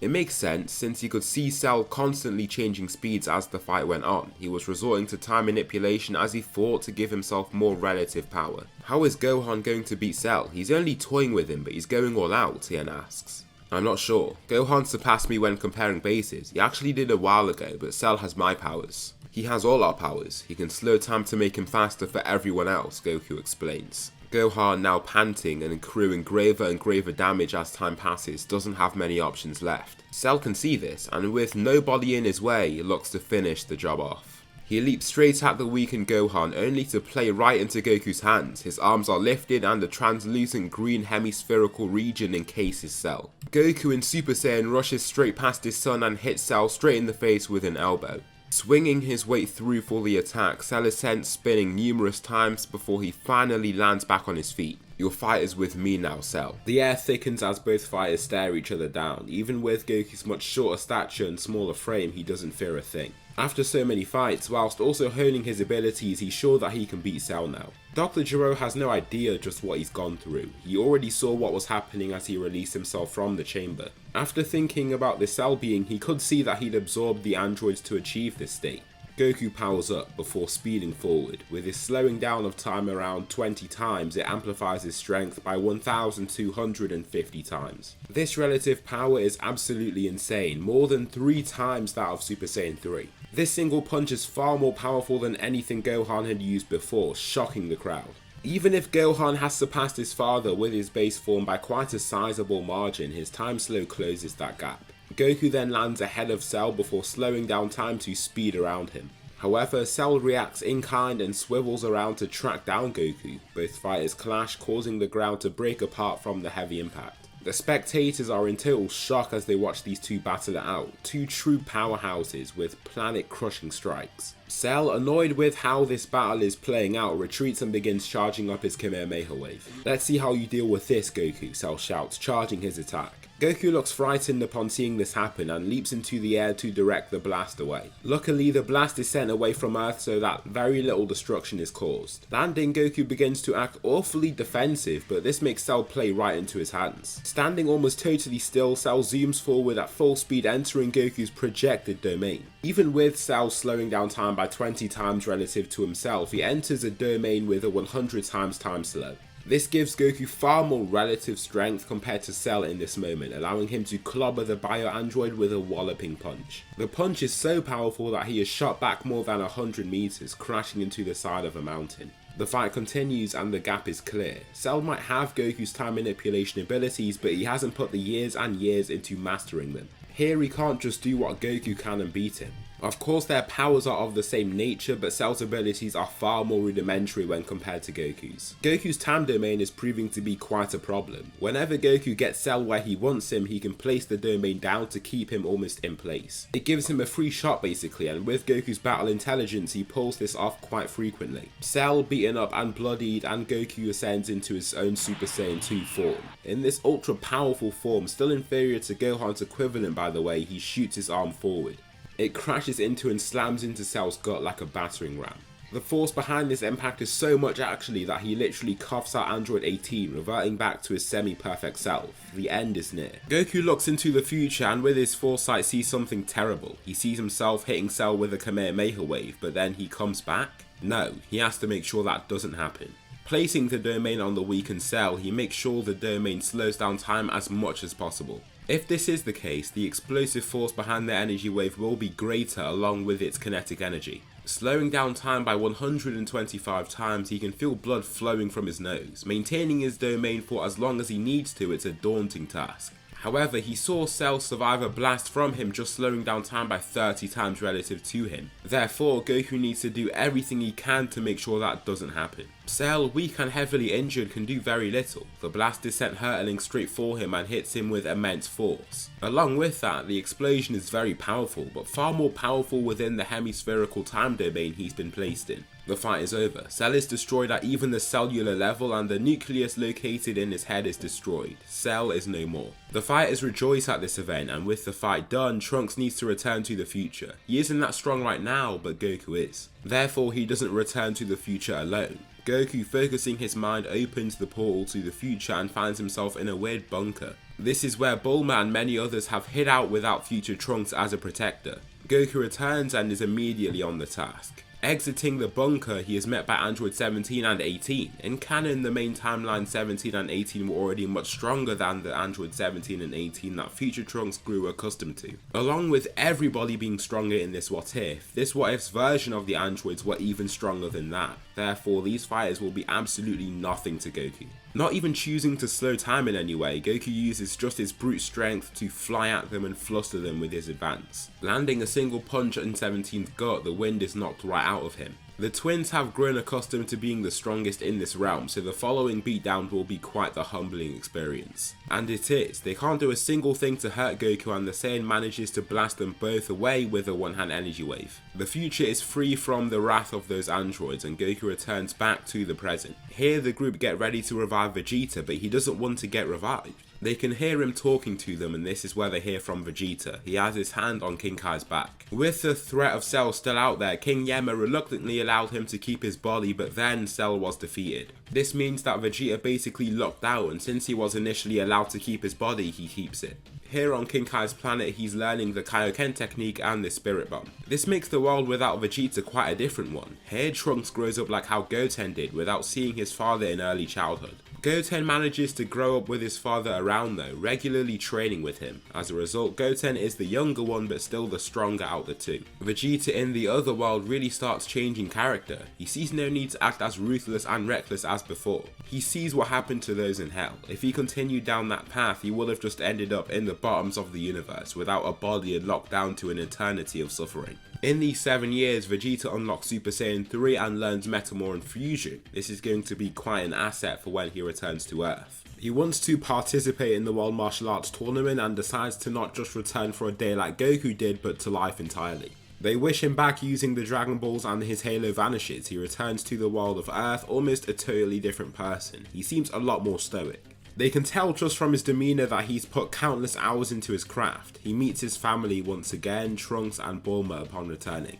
He saves the fighting for the tournament though, where he wants to finally beat Goku. His plans are foiled once he sees Gohan assailed by Yamu and Spopovich. Furious that he's lost his chance at this fight, he races after the two with the other Saiyans. Goku lands at the forefront of the group, with Vegeta standing by his side. Just as Dabura reveals himself, Goku raises a palm and focuses. A hemispherical dim green region envelops Dabura, almost freezing him in place. In a flash, Goku is at his side and he lands a swift punch to his gut in just his base form. The attack literally cripples him. He drops to his knees and can barely breathe, coughing out spit and blood too. Even in just his base form, Goku slowed down time by 150 times to get as much force out that hit as possible. Who are these guys? Goku asks. As for the Kais though, they are so surprised of his power. The only person that doesn't seem surprised here is Vegeta. He's seen it all before, the annoying time manipulation of Goku. They're the henchmen of Babidi, the galaxy's evilest magician, Supreme Kai says, landing by his side. They get a more in-depth explanation of what's happening as they enter the ship, then face the other foes that Babidi has to offer them.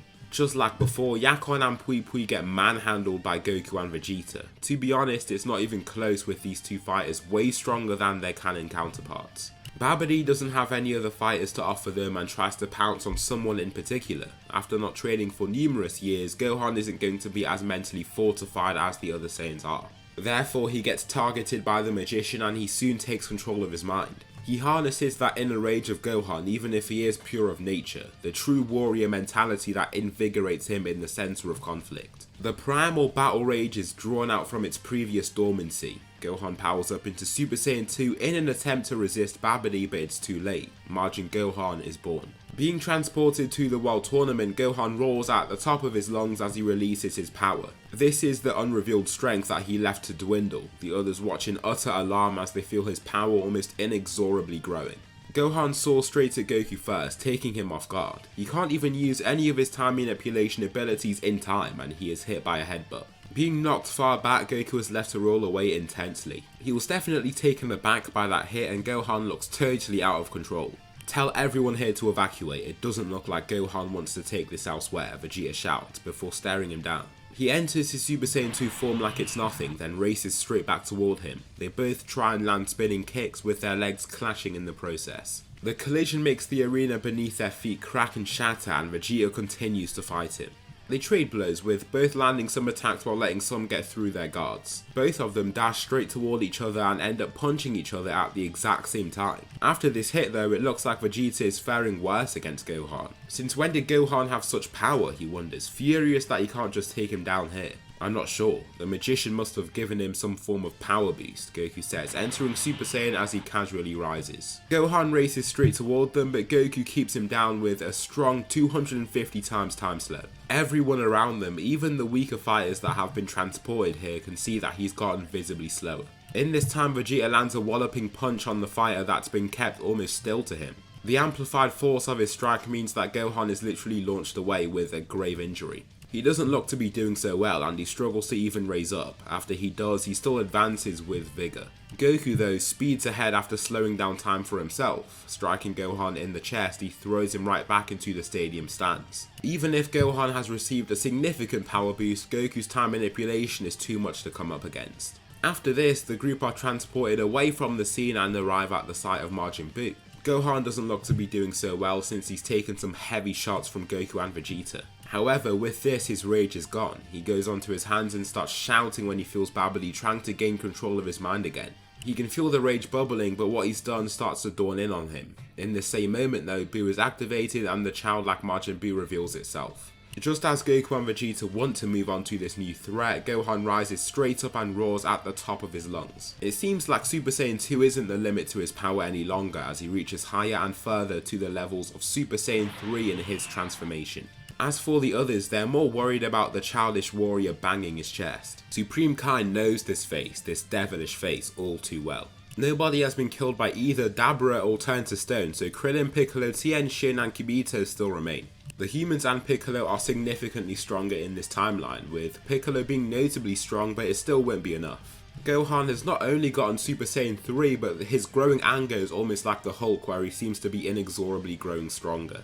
As Gohan battles, he improves and his talent is so great that he can grow in that scenario too. Engaging in battle with Goku and Vegeta yet again, he moves with new speed and vigour. Goku looks slightly more vigilant here along with Vegeta. He begins shouting and urges for Goku to fend Gohan off as he powers up. Goku nods and he sees that he has unlocked the next step too, Super Saiyan 3.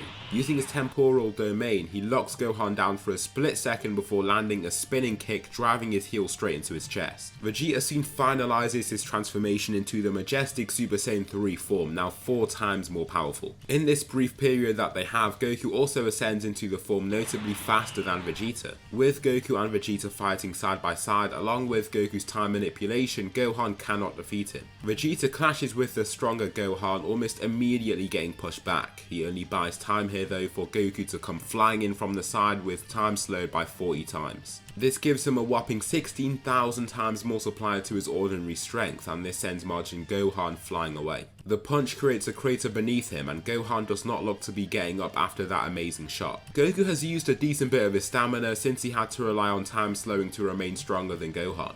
His Majin symbol has not faded, but he doesn't seem to be responding. This gives them the time that they need to help in the fight against Majin Buu. Here, Shin and Kibito are the main fighters but still can't succeed. Out of nowhere though, Vegeta speeds past both injured Kais to viciously strike Buu. After seeing the effect of that punch, there is hope. With Goku and Vegeta, they could really take down Majin Buu. Before he can continue though, Goku starts seeing visions. Looking at Buu, he sees a point in the future where he plays with a dog. Then he sees him conversing with Mr. Satan. He tries to make out what they're saying in this vision, but it cuts off before he can discern much. From what he's heard, he never imagined Buu to be that positive. Now looking at him again, he wonders if Majin Buu is as evil as they paint him out to be. He's sure that he's done bad things in the past, but he can see that it's possible to change the Majin's ways. What are you waiting for? Let's destroy this thing, Vegeta shouts, ready to attack. As he prepares to advance, Goku holds his arm out to stop him. No, I can tell by his nature, Majin Buu isn't totally evil. He can change, I'm sure of it, Goku insists. Are you serious? Now isn't the time for all that optimism talk, Vegeta roars, trying to push back Goku's hand. However, slowing time relative to himself keeps Vegeta in place with his higher force. No, Goku forcefully states.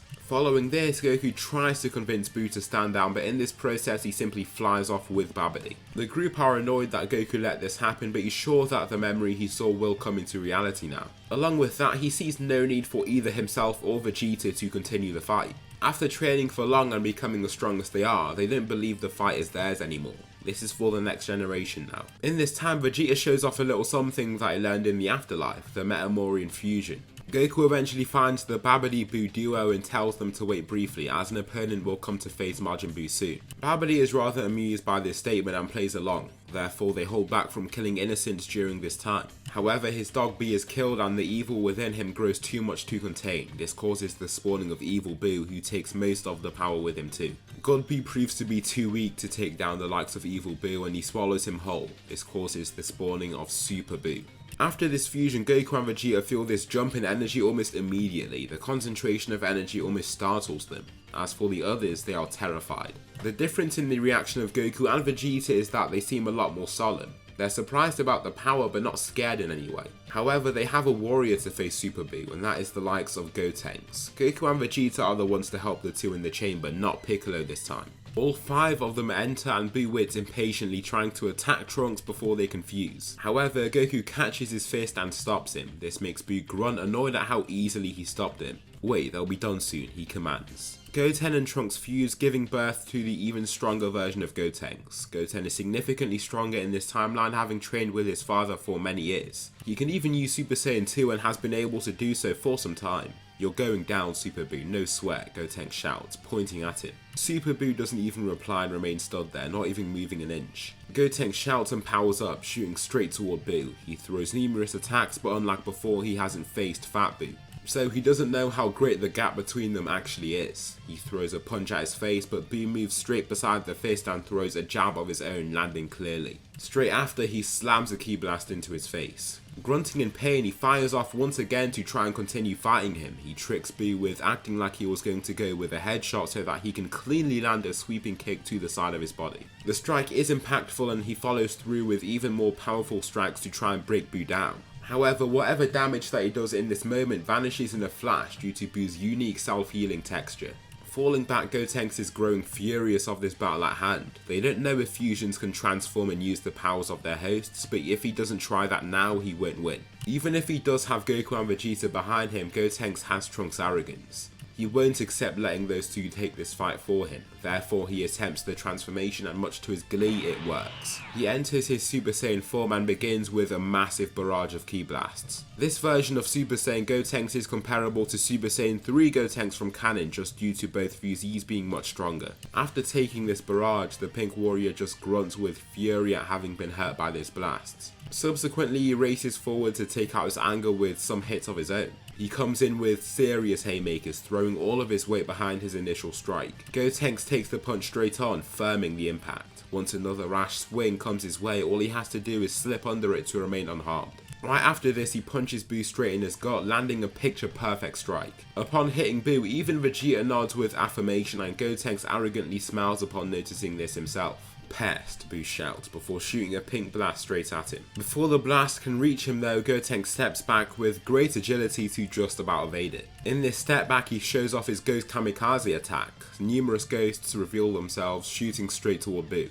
He punches the first, getting thrown back by the intense explosion. Another comes straight for him and he is forced to almost dive out the way to dodge. However, another ghost remains flying right behind him, smiling as it waves at him. The two ghosts collide, releasing an even more intense explosion. Unlike before, Buu is not left in the best state. His body is broken apart and left in small pieces. From what he sees, the fight is over. However, Goku and Vegeta are aware of otherwise. "No, wait, the fight is not over, Fusion," Vegeta declares. Gotenks looks to him with confusion before looking back to the pink fragments, joining back up to form Super Buu once again. "Oh wow, you're way stronger than I thought you'd be. You're still no threat though," Gotenks says, making Buu just shout with anger. "Want me to show you why?" Gotenks asks, lifting his arms with a sneer. A few moments later though, his face falls deathly still. Focus takes over. He begins to shout and the other two watching know just what he's up to. Here his hair droops down and grows and he enters his Super Saiyan 3 form. With an 8 times multiplied to his previous strength, this is more than enough and Gotenks knows it.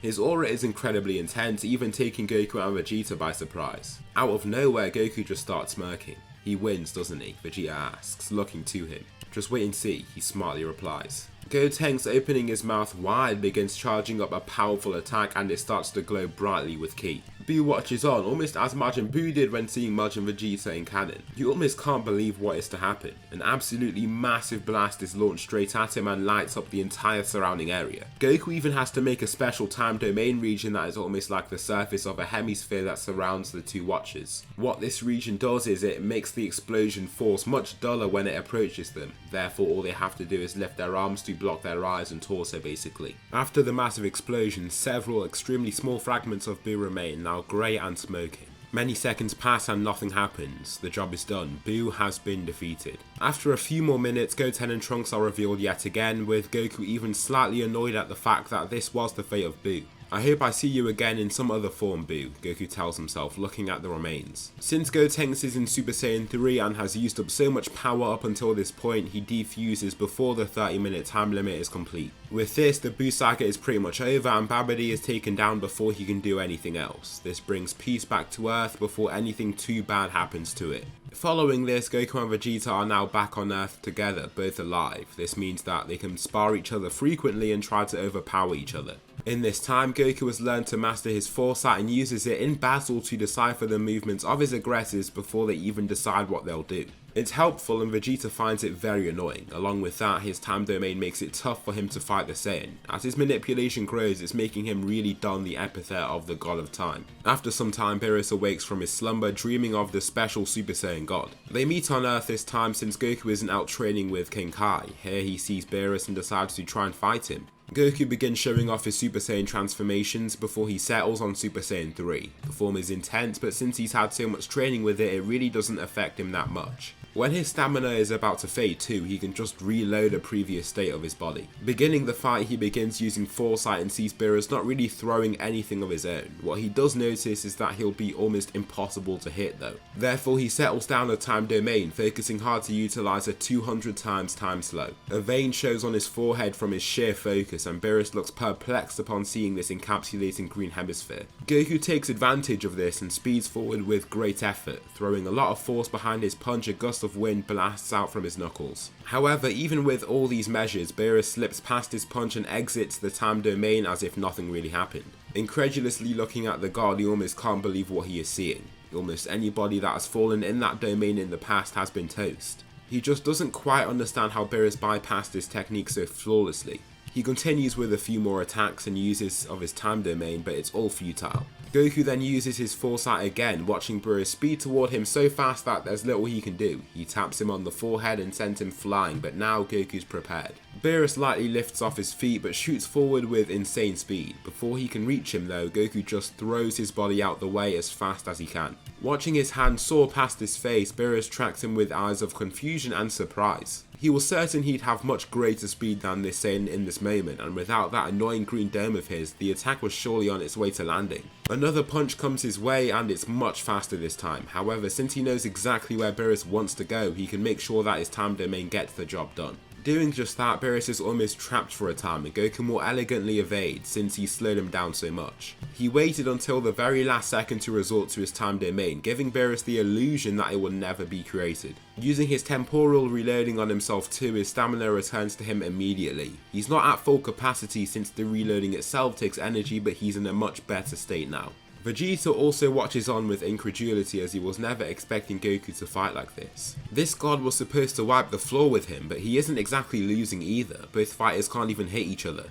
Beerus is way too fast and Goku knows what he's going to do before he can even do anything. The fight is called off for now and they want to make this ritual for Beerus so that they can summon the Super Saiyan God. They do so and Goku is given the power. Vegeta knows that the gap between him and Goku is quite large. If he can use his time manipulation along with his new form, he could give Beerus a run for his money possibly. Upon beginning the ritual, it starts looking a little different to what it was in canon. First, before the transformation is complete, Goku is sheathed in a glowing green sheen of energy. Finishing the ascension, his eyes flash a green hue before switching to red. The Super Saiyan God is born. Goku lifts to face Beerus and what he notices is that his grasp on time manipulation has grown. He can almost just feel it. To begin, he feels like rushing forward with a bog standard punch, but almost reflexively he sees what Beerus is going to do after it. He will slip to Goku's left and evade the strike entirely. With that in mind, he smirks before beginning with just that assault. However, in the last tiny fraction of a second as he sees Beerus falling to the side, he throws forward his left elbow. Caught off guard by this almost perfect counter, Goku lands cleanly on his jaw. The attack doesn't really hurt him in any way, but it still annoys him since it landed so well. Watching Beerus want to advance, Goku can see that he's coming in with a sweeping kick. Therefore, he falls almost as if he stops flying and evades with ease. He then lands a kick to Beerus' back, landing perfectly before retreating so that he can't just get hit again. Those watching can't even really track the fight, but it doesn't look like Goku is just getting beaten up completely. Vegeta can't really tell here, but you can just feel like he's holding his own. Goku, slowing down time relative to himself, shoots up into the sky and Beerus is eager to follow right after him. Before he can grab onto the Saiyan though, he resorts to his nifty foresight to evade his incoming hand. Beerus follows up with an elbow upon watching Goku heading this way, but he saw this too. Therefore, as he slipped by, he made sure to descend so that this elbow would fly right over his head. It does just that, not connecting at all. The fight continues in this way until Beerus has had enough. Before Goku can even see what move is to come, he elbows Goku in his jaw before landing a winding body shot. This hit shakes him up completely and he even starts to feel slightly nauseous from the pain. However, he reloads a previous state of his body, feeling the pain almost vanish in an instant. "Why can you always come back?" Beerus asks, with anger throwing numerous more punches. He's moving so fast and explosively now that Goku's foresight is almost useless. In the time that it takes him to see an event from the future, he's already being hit by said attack. In the end, he is left winded and bloodied, but he yet again reloads his body before anything can happen. Beerus' eye twitches when he sees his injuries fade, but he doesn't look as angry anymore.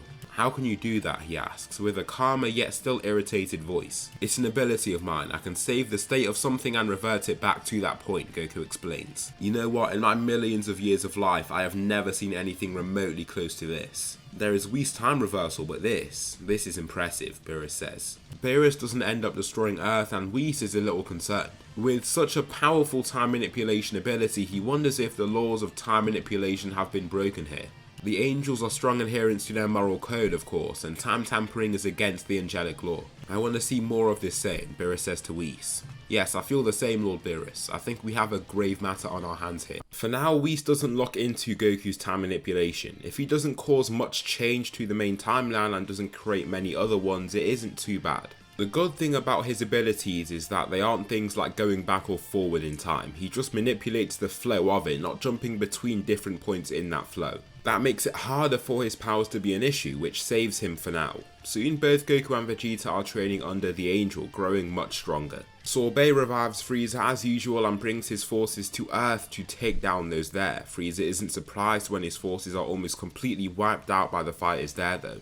He doesn't have sympathy for those people and sees them merely as tools. As for Goten and Trunks, they will prove to be beyond his expectations. As they face Shisame and Tagoma, they band forces in the form of the Gotenks fusion. Gotenks is born again and easily wipes out the two fighters. Frieza almost reflexively retreats upon seeing this and is quite surprised. "You're going down too, Frieza," Gotenks claims, entering his Super Saiyan 3 form. Even with this great strength, Frieza fears nothing. He speeds out his floating pod and attacks Gotenks before he can properly react. He elbows the kid in his head before swinging a kick into his side. Frieza walks the fusion down that is flabbergasted by his power. However, before he can attack them further, Goku appears. He swings his next death beam away and stares him down. Silence befalls the two, but a smirk just appears on Frieza's face. He's here to get revenge for what Goku did to him back on Namek and can't wait to do so now that he's arrived. Entering his final form, Goku sees absolutely no need to use even Super Saiyan. He isn't aware of Frieza's training and so gets surprised to see how fast he approaches. That's all it is though, surprise. No fear, no shock. He simply places a time domain ahead of Frieza, slowing him by 100 times. With him slowed down so much, Goku shoots ahead and kicks the Emperor straight on his chest. He then strikes him in the gut, making him feel like coughing up his insides. Frieza shouts, spinning to swing his tail at him though. Goku had seen this using foresight, so he just falls back just enough to see the tip of his tail whip past his face, then he slams a ki blast into his face. From the following combinations, it's clear that Frieza cannot do much against Goku. He's simply too powerful and witty. Not only is he physically stronger, he has many nifty abilities. Both fighters land and Frieza is almost panting, and Goku's mind and body is calm. He hasn't even resorted to his temporal reloading ability, he's just not been pushed at all. Frieza then shows his new golden state and Goku is impressed, however he simply enters his own new form, Super Saiyan Blue. Goku speed blitzes Frieza and just totally overpowers him. Not only has Frieza not got enough stamina with his form, but he also isn't strong enough to fight Goku in the first place. The Saiyan watches Frieza throw a swift combination of punches with his foresight, then perfectly dodges each attack as they then come. It feels like Frieza is repelling his adversary, he just seems to push away whenever he approaches him. Frieza roars, throwing all of his power into his next punch only to see Goku slip past it and land a good punch of his own. This strike then brings the Emperor to his knees, struggling to get his next breath in. He's been defeated. Goku just looks down on him, disappointed with the envy and evil Frieza embodies. "Wait, let me do this," Vegeta says, landing in front of Goku. Goku is a bit impatient and gets a glimpse of what Vegeta wants to do soon. His face almost sinks when he sees what happens though. Frieza has smartly found his way out of this, destroying the planet when he gets the chance to do so. "Don't give him any time, Vegeta," Goku says with a meaningful voice. Vegeta hears this and is aware of Goku's abilities. He knows exactly what he means by this. Frieza looks hasty and cracks start to appear beneath his hands, but Vegeta gets him out of there before anything happens. Frieza is killed before the planet is destroyed and his plans at revenge are foiled. What is to come next is the Universe 6 saga. Here Goku starts and he finishes. The level of domination that he shows is unparalleled, truly peerless in the heat of battle. Whenever somebody tries to play aggressive, Goku places his time domain to stop them. Before they throw attacks, Goku can see hits coming and therefore evade them with perfection. That's the best word to describe his style, perfect. When Zamasu watches these fights on GodTube, he knows exactly what he is going to do. Future Trunks is facing Goku Black and simply doesn't know what to do. Goku Black can't perform all of Goku's techniques, but he always resorts to his retroactive healing and time slowing. Those are the more rudimentary techniques that he can use, which makes him practically unbeatable. During this time, Goku is training with Whis and trying to detach his mind from his body's movement to harness Ultra Instinct. In this time though, the world around him breaks down and memories flood his mind. His foresight takes over him yet again and he sees the world in flames. Every Kai is dead and gone, along with Beerus. With a figure clad in dark, bloodied clothing attacking someone that looks like Future Trunks. Goku's head jerks back in reality, but his body is almost totally frozen. Whis looks a little concerned for him, but Vegeta knows what is going on. He's seeing visions. Yet again, he struggles to discern what he's seeing here. Is this something that has happened? Is it happening now? Will it happen in the future? Unlike the other memories that seem hazy and broken apart, his mind is almost like a camera watching this fight continue. He can hear their thudding strikes and shouts almost clearly. He mindlessly lifts his hand and ahead of him a portal opens. Future Trunks comes flying out of it, and as Goku Black tries to fly into it, the portal shuts. On Beerus' planet, a gravely injured version of Trunks goes sliding across the grass. Whis approaches the boy, healing him with his staff. However, as he raises, he sees Goku and goes in to attack him. "Goku Black," he shouts, trying to swing at him, but Goku tries to slow time. What he notices is something weird. He doesn't just slow time, he stops it. Everyone around him becomes solid and Goku can step to the side to let Trunks fly straight past him. Before the future warrior can attack again, he starts to understand the situation more. In his battle that he's just had, he was running on nothing but adrenaline. Even though his body is now healed, he is panting as if he's exhausted.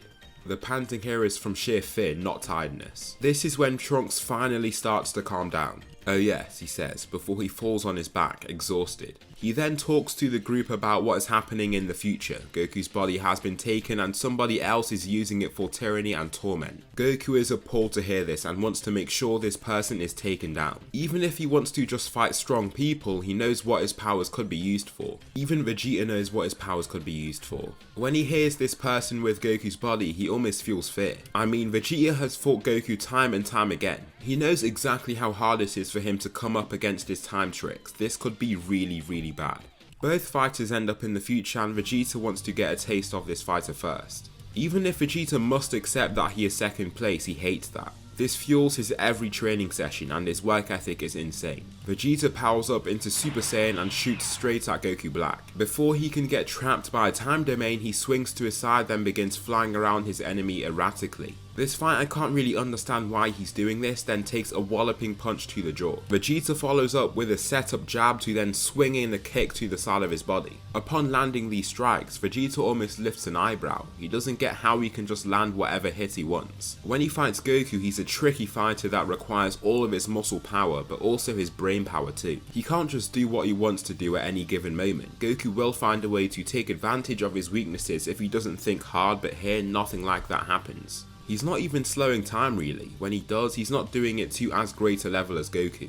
That's when it comes to him. He has Goku's body, but why would he have all of Goku's abilities? He clearly doesn't.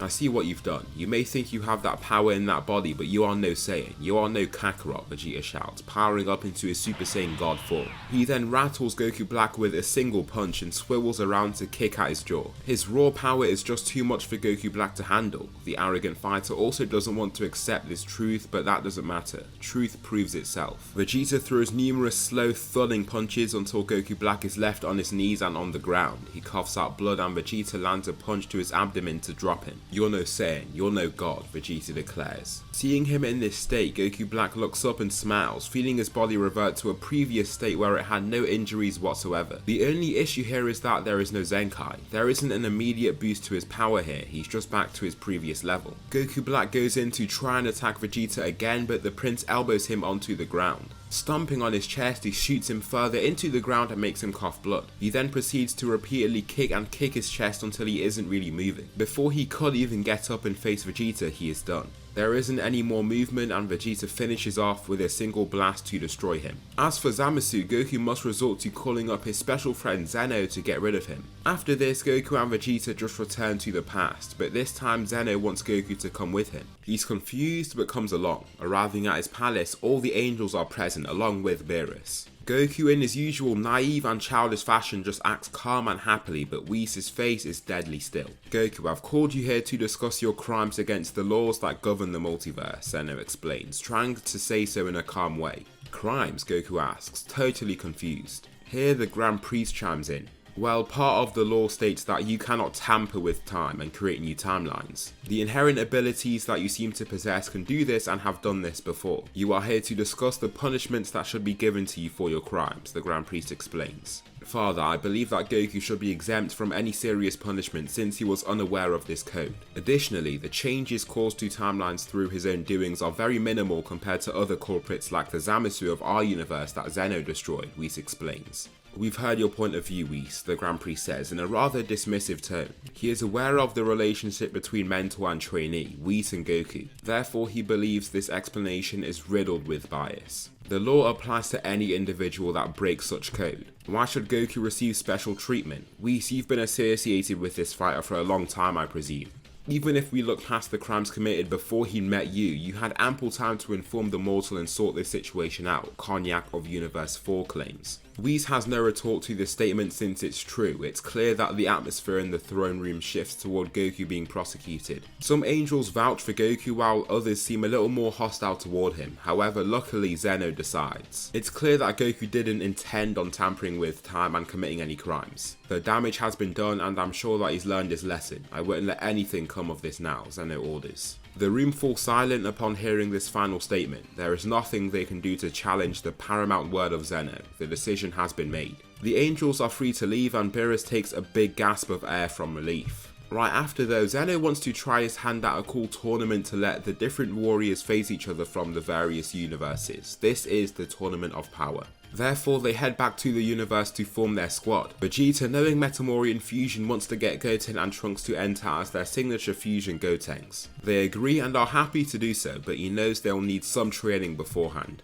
As for Gohan, he's up for the job too. Piccolo is up to fight as well, with some of the humans also eager to fight for their universe. Those that are ready to go are Krillin, Tien and Master Roshi, just like before. Goten and Trunks must fuse to become Gotenks, eliminating Android 18 from the options. They do some training with the fusion coming up against Goku and Vegeta. Even when they use just their base forms, they can keep Gotenks at bay rather easily. However, the good thing with Gohan and Gotenks is that they grow rather quickly as they train. The fighters enter the tournament and it's initially a landslide for Universe 7. Goku and even the humans can hold their own against the weaker foes at hand. However, some of the stronger opponents is where many of the Universe 7 fighters run into challenges. Gotenks in Super Saiyan stands before Dispo with an arrogant smirk. "You're going down," he shouts, putting his thumb down before running straight at him. This is when the fusion gets to witness the true speed of Dispo firsthand. Dispo swiftly steps past the initial punch and continues in this manner with the subsequent strikes that Gotenks attempts to dish out.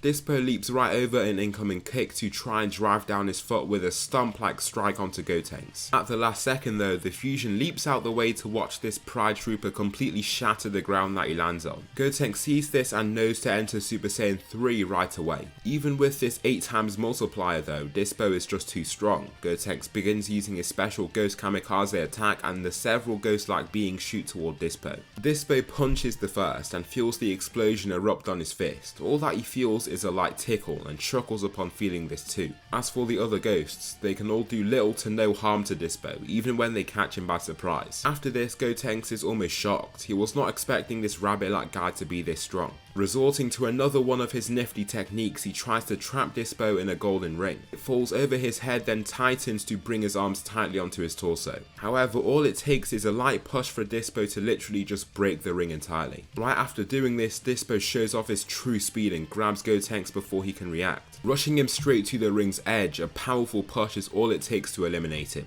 Gotenks arrives in the stands, furious at being defeated so easily. They defuse soon after, and Trunks is particularly sulky after the loss. After this though, Dispo is encountered by Vegeta. Dispo's confident after his easy win over Gotenks and is fearless when facing these Universe 7 warriors. From what he has seen so far, there will be no sweat to defeat. He shows off his speed with a quick assault and Vegeta is taken off guard. He catches a neat punch straight to his jaw and ends up coughing out spit and blood before wiping his cheek. After this, he crouches down and begins shouting. His hair flows down and lengthens and he ascends into Super Saiyan 3. Dispo's supreme speed is immediately eclipsed by Vegeta's and he is left bemused. His previous aplomb attitude is gone and he swiftly goes on the defensive. Even as he backs up, Vegeta closes the distance and throws a sweeping uppercut followed by a kick to his gut as he descends. Dispo is left to fly straight across the tournament ring, even throwing someone out of bounds in the process. Vegeta chases right after him, kicking him in the face to throw him out of bounds.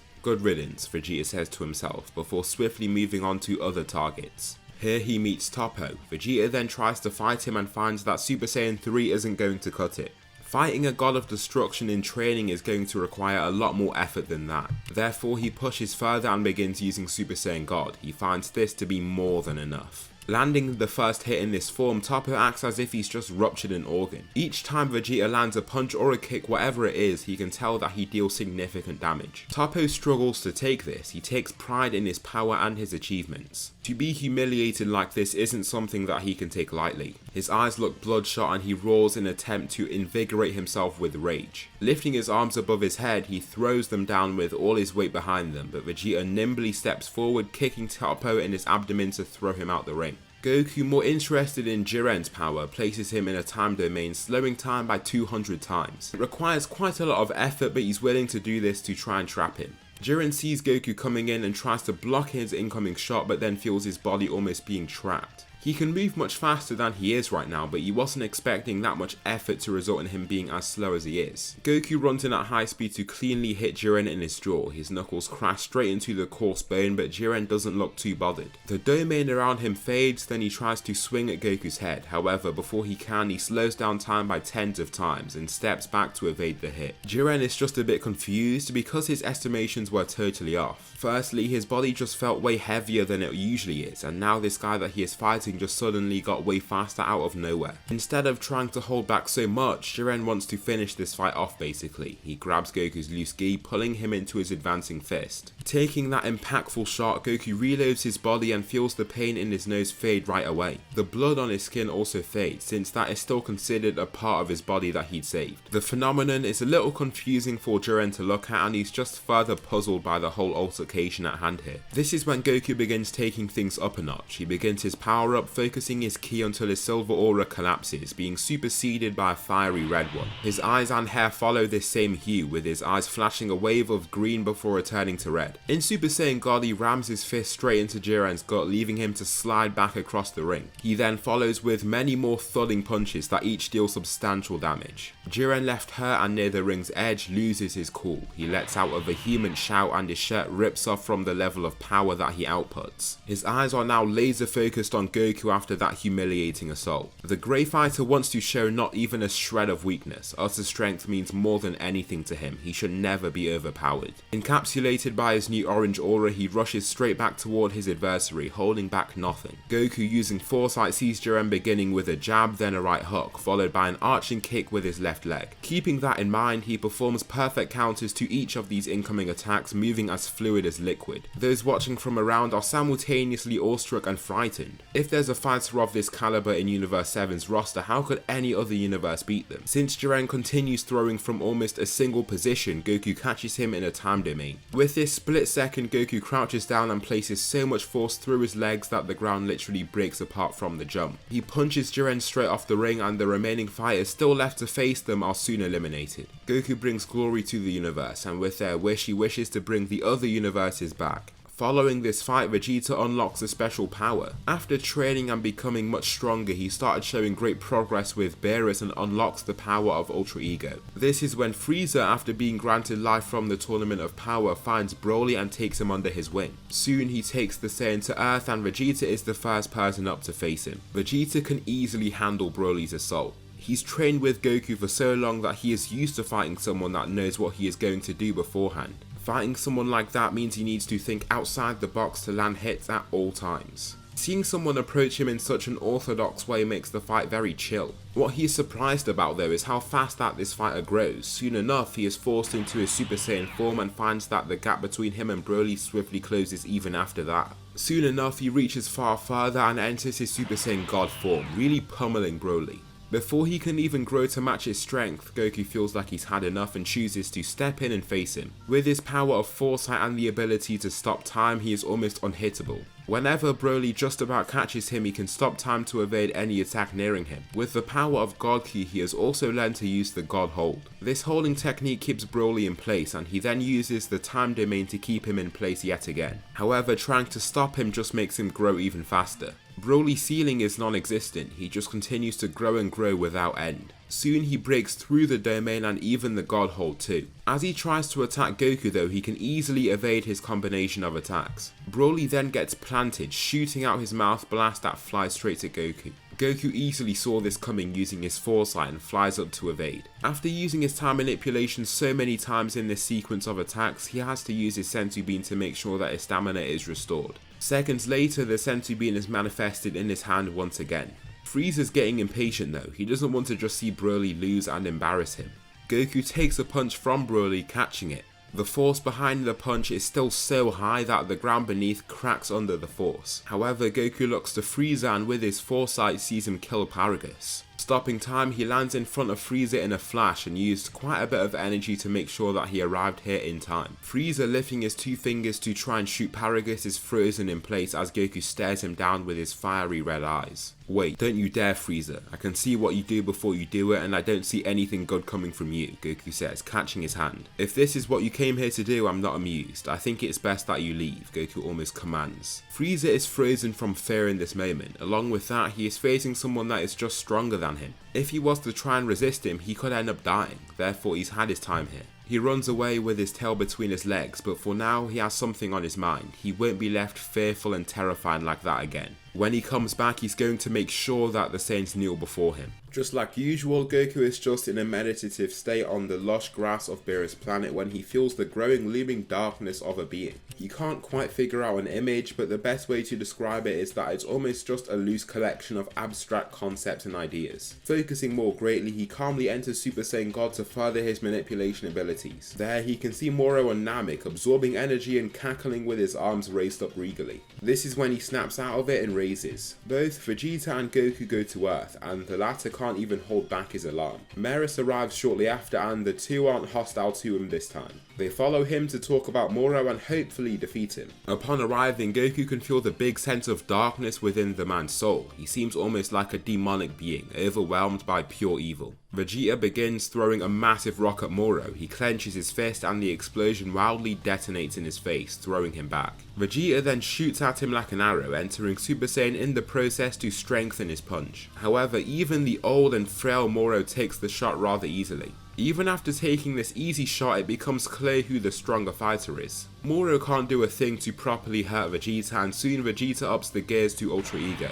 In such a form, Moro is not a threat whatsoever. Even with his great magic, he is no match for Vegeta and he gets the cue from Goku. The Force Seer catches sight of Moro taking their ki away, rendering them basically useless in the resistance against him. So, with a sufficiently powerful energy wave, Moro is swiftly defeated. Following this, the Granolah arc comes along. The Heaters come to talk to Goku and Vegeta, talking about this mysterious fellow named Granolah. When Goku thinks about him, he can't see much at first. However, it's when they finally go to face him when the memories come flooding in. Goku even has to grab his head, feeling slight pain from the influx of information that his brain is being bombarded with. He sees Granolah as a child and sees somebody similar to himself. That's when it clicks. The scar. It's his father. This person fights another person that looks like the people that informed him of Granolah.